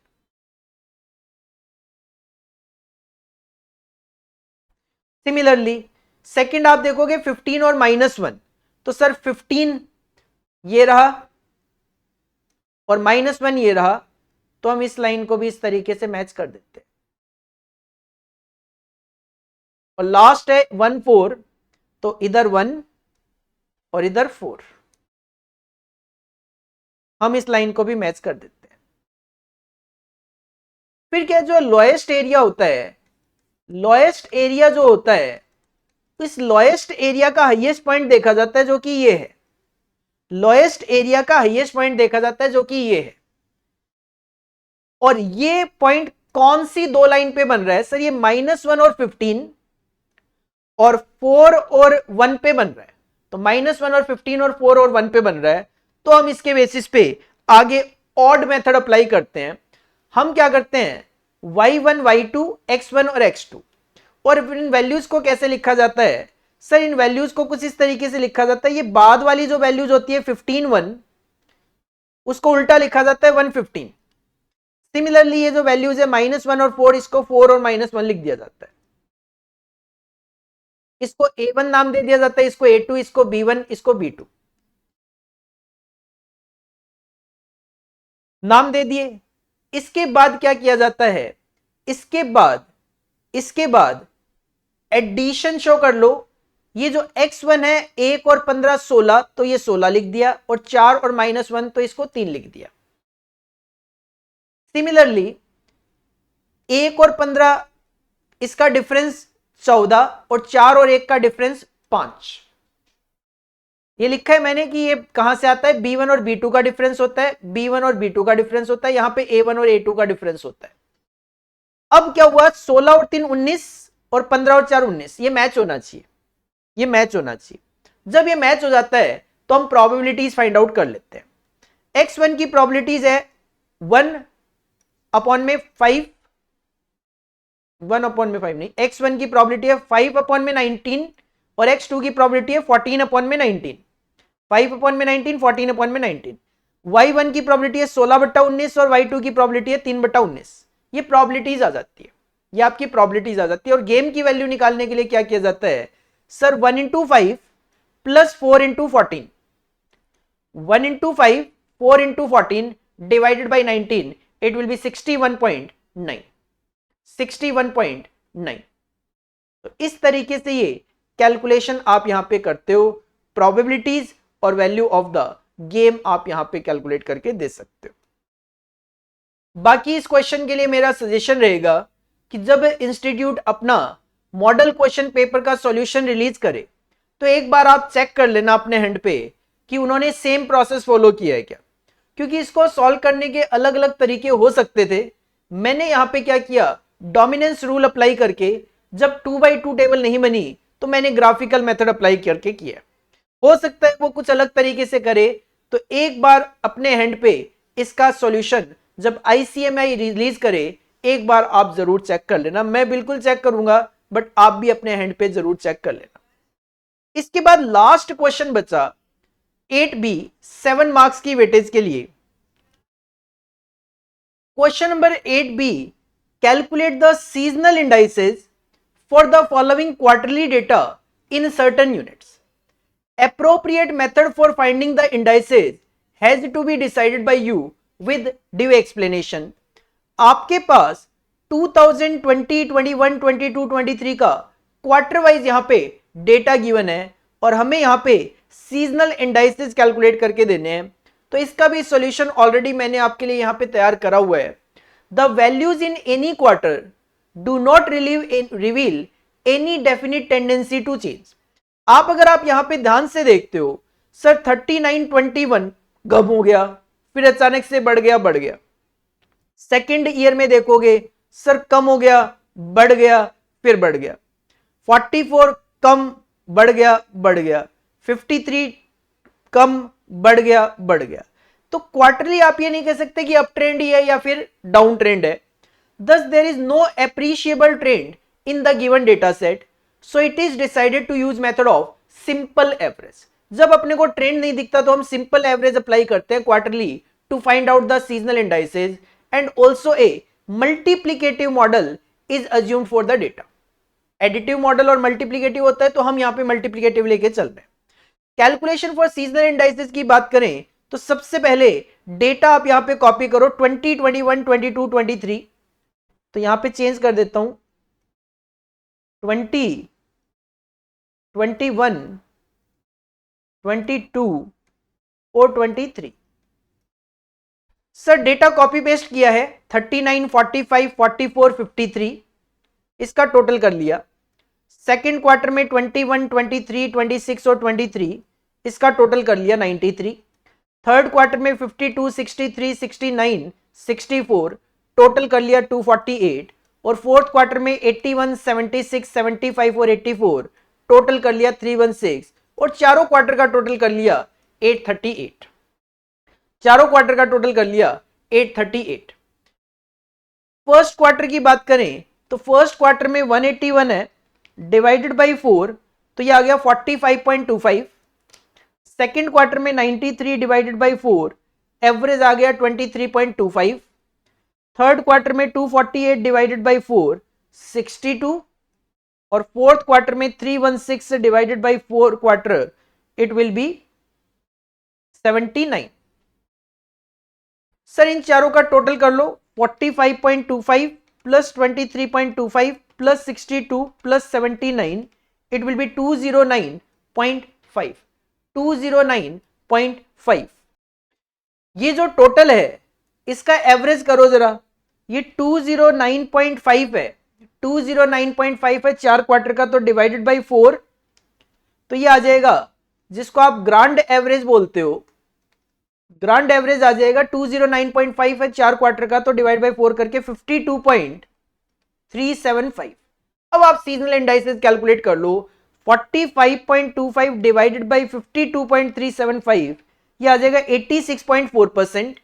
नेक्स्ट 23.25 डिवाइडेड बाई 52.375, ये आ जाएगा 44.4%। 62 डिवाइडेड बाई 52.375, ये आ जाएगा 118.4। लास्ट आ जाएगा 79 divide by 52.375, that will B 150.8। तो टोटल जो भी है इसका 400। तो सर इस तरीके से आप अपना सीजनल इंडाइसेस कैलकुलेट करके दे सकते हो। तो ये था आपका पूरा का पूरा स्ट्रेटेजिक कॉस्ट मैनेजमेंट का मॉडल क्वेश्चन पेपर का सॉल्यूशन, जो कि ICMAI इंस्टीट्यूट ने जून 2024 के लिए सेट 1 रिलीज किया। पेपर के पैटर्न में कोई चेंज नहीं है, जो लास्ट टाइम हमारा पेपर का पैटर्न था बिल्कुल सेम है। लास्ट में अगेन मैं कहना चाहूंगा, अगर आपको वीडियो अच्छा लगा हो, आपके लिए बेनिफिशियल हो, तो लाइक बटन प्रेस कर दीजिए और अपने दोस्तों के साथ शेयर करना बिल्कुल मत भूलिए। चैनल को अभी तक सब्सक्राइब नहीं किया है तो कर लीजिए, क्योंकि काफी सारा रेलेवेंट डेटा आपको इस चैनल पे देखने को मिल जाता है। अगर आप फ्री टेस्ट सीरीज देना चाहते हो, डिस्क्रिप्शन बॉक्स में लिंक गिवन है हमारी मोबाइल ऐप का, डाउनलोड कीजिए। इसके अलावा अगर आपको ये सॉल्यूशन का पीडीएफ चाहिए तो भी आपको मोबाइल ऐप के स्टोर सेक्शन में जाके मिलेगा, तो डिस्क्रिप्शन बॉक्स में मोबाइल ऐप का लिंक गिवन है, आप वहां से डाउनलोड कर लीजिए। तो this is all about for today. मिलते हैं नेक्स्ट वीडियो में। एसएफएम के सॉल्यूशन मैं आपके लिए लेकर आऊंगा जल्द ही नेक्स्ट वीडियो में। Thank you, bye bye.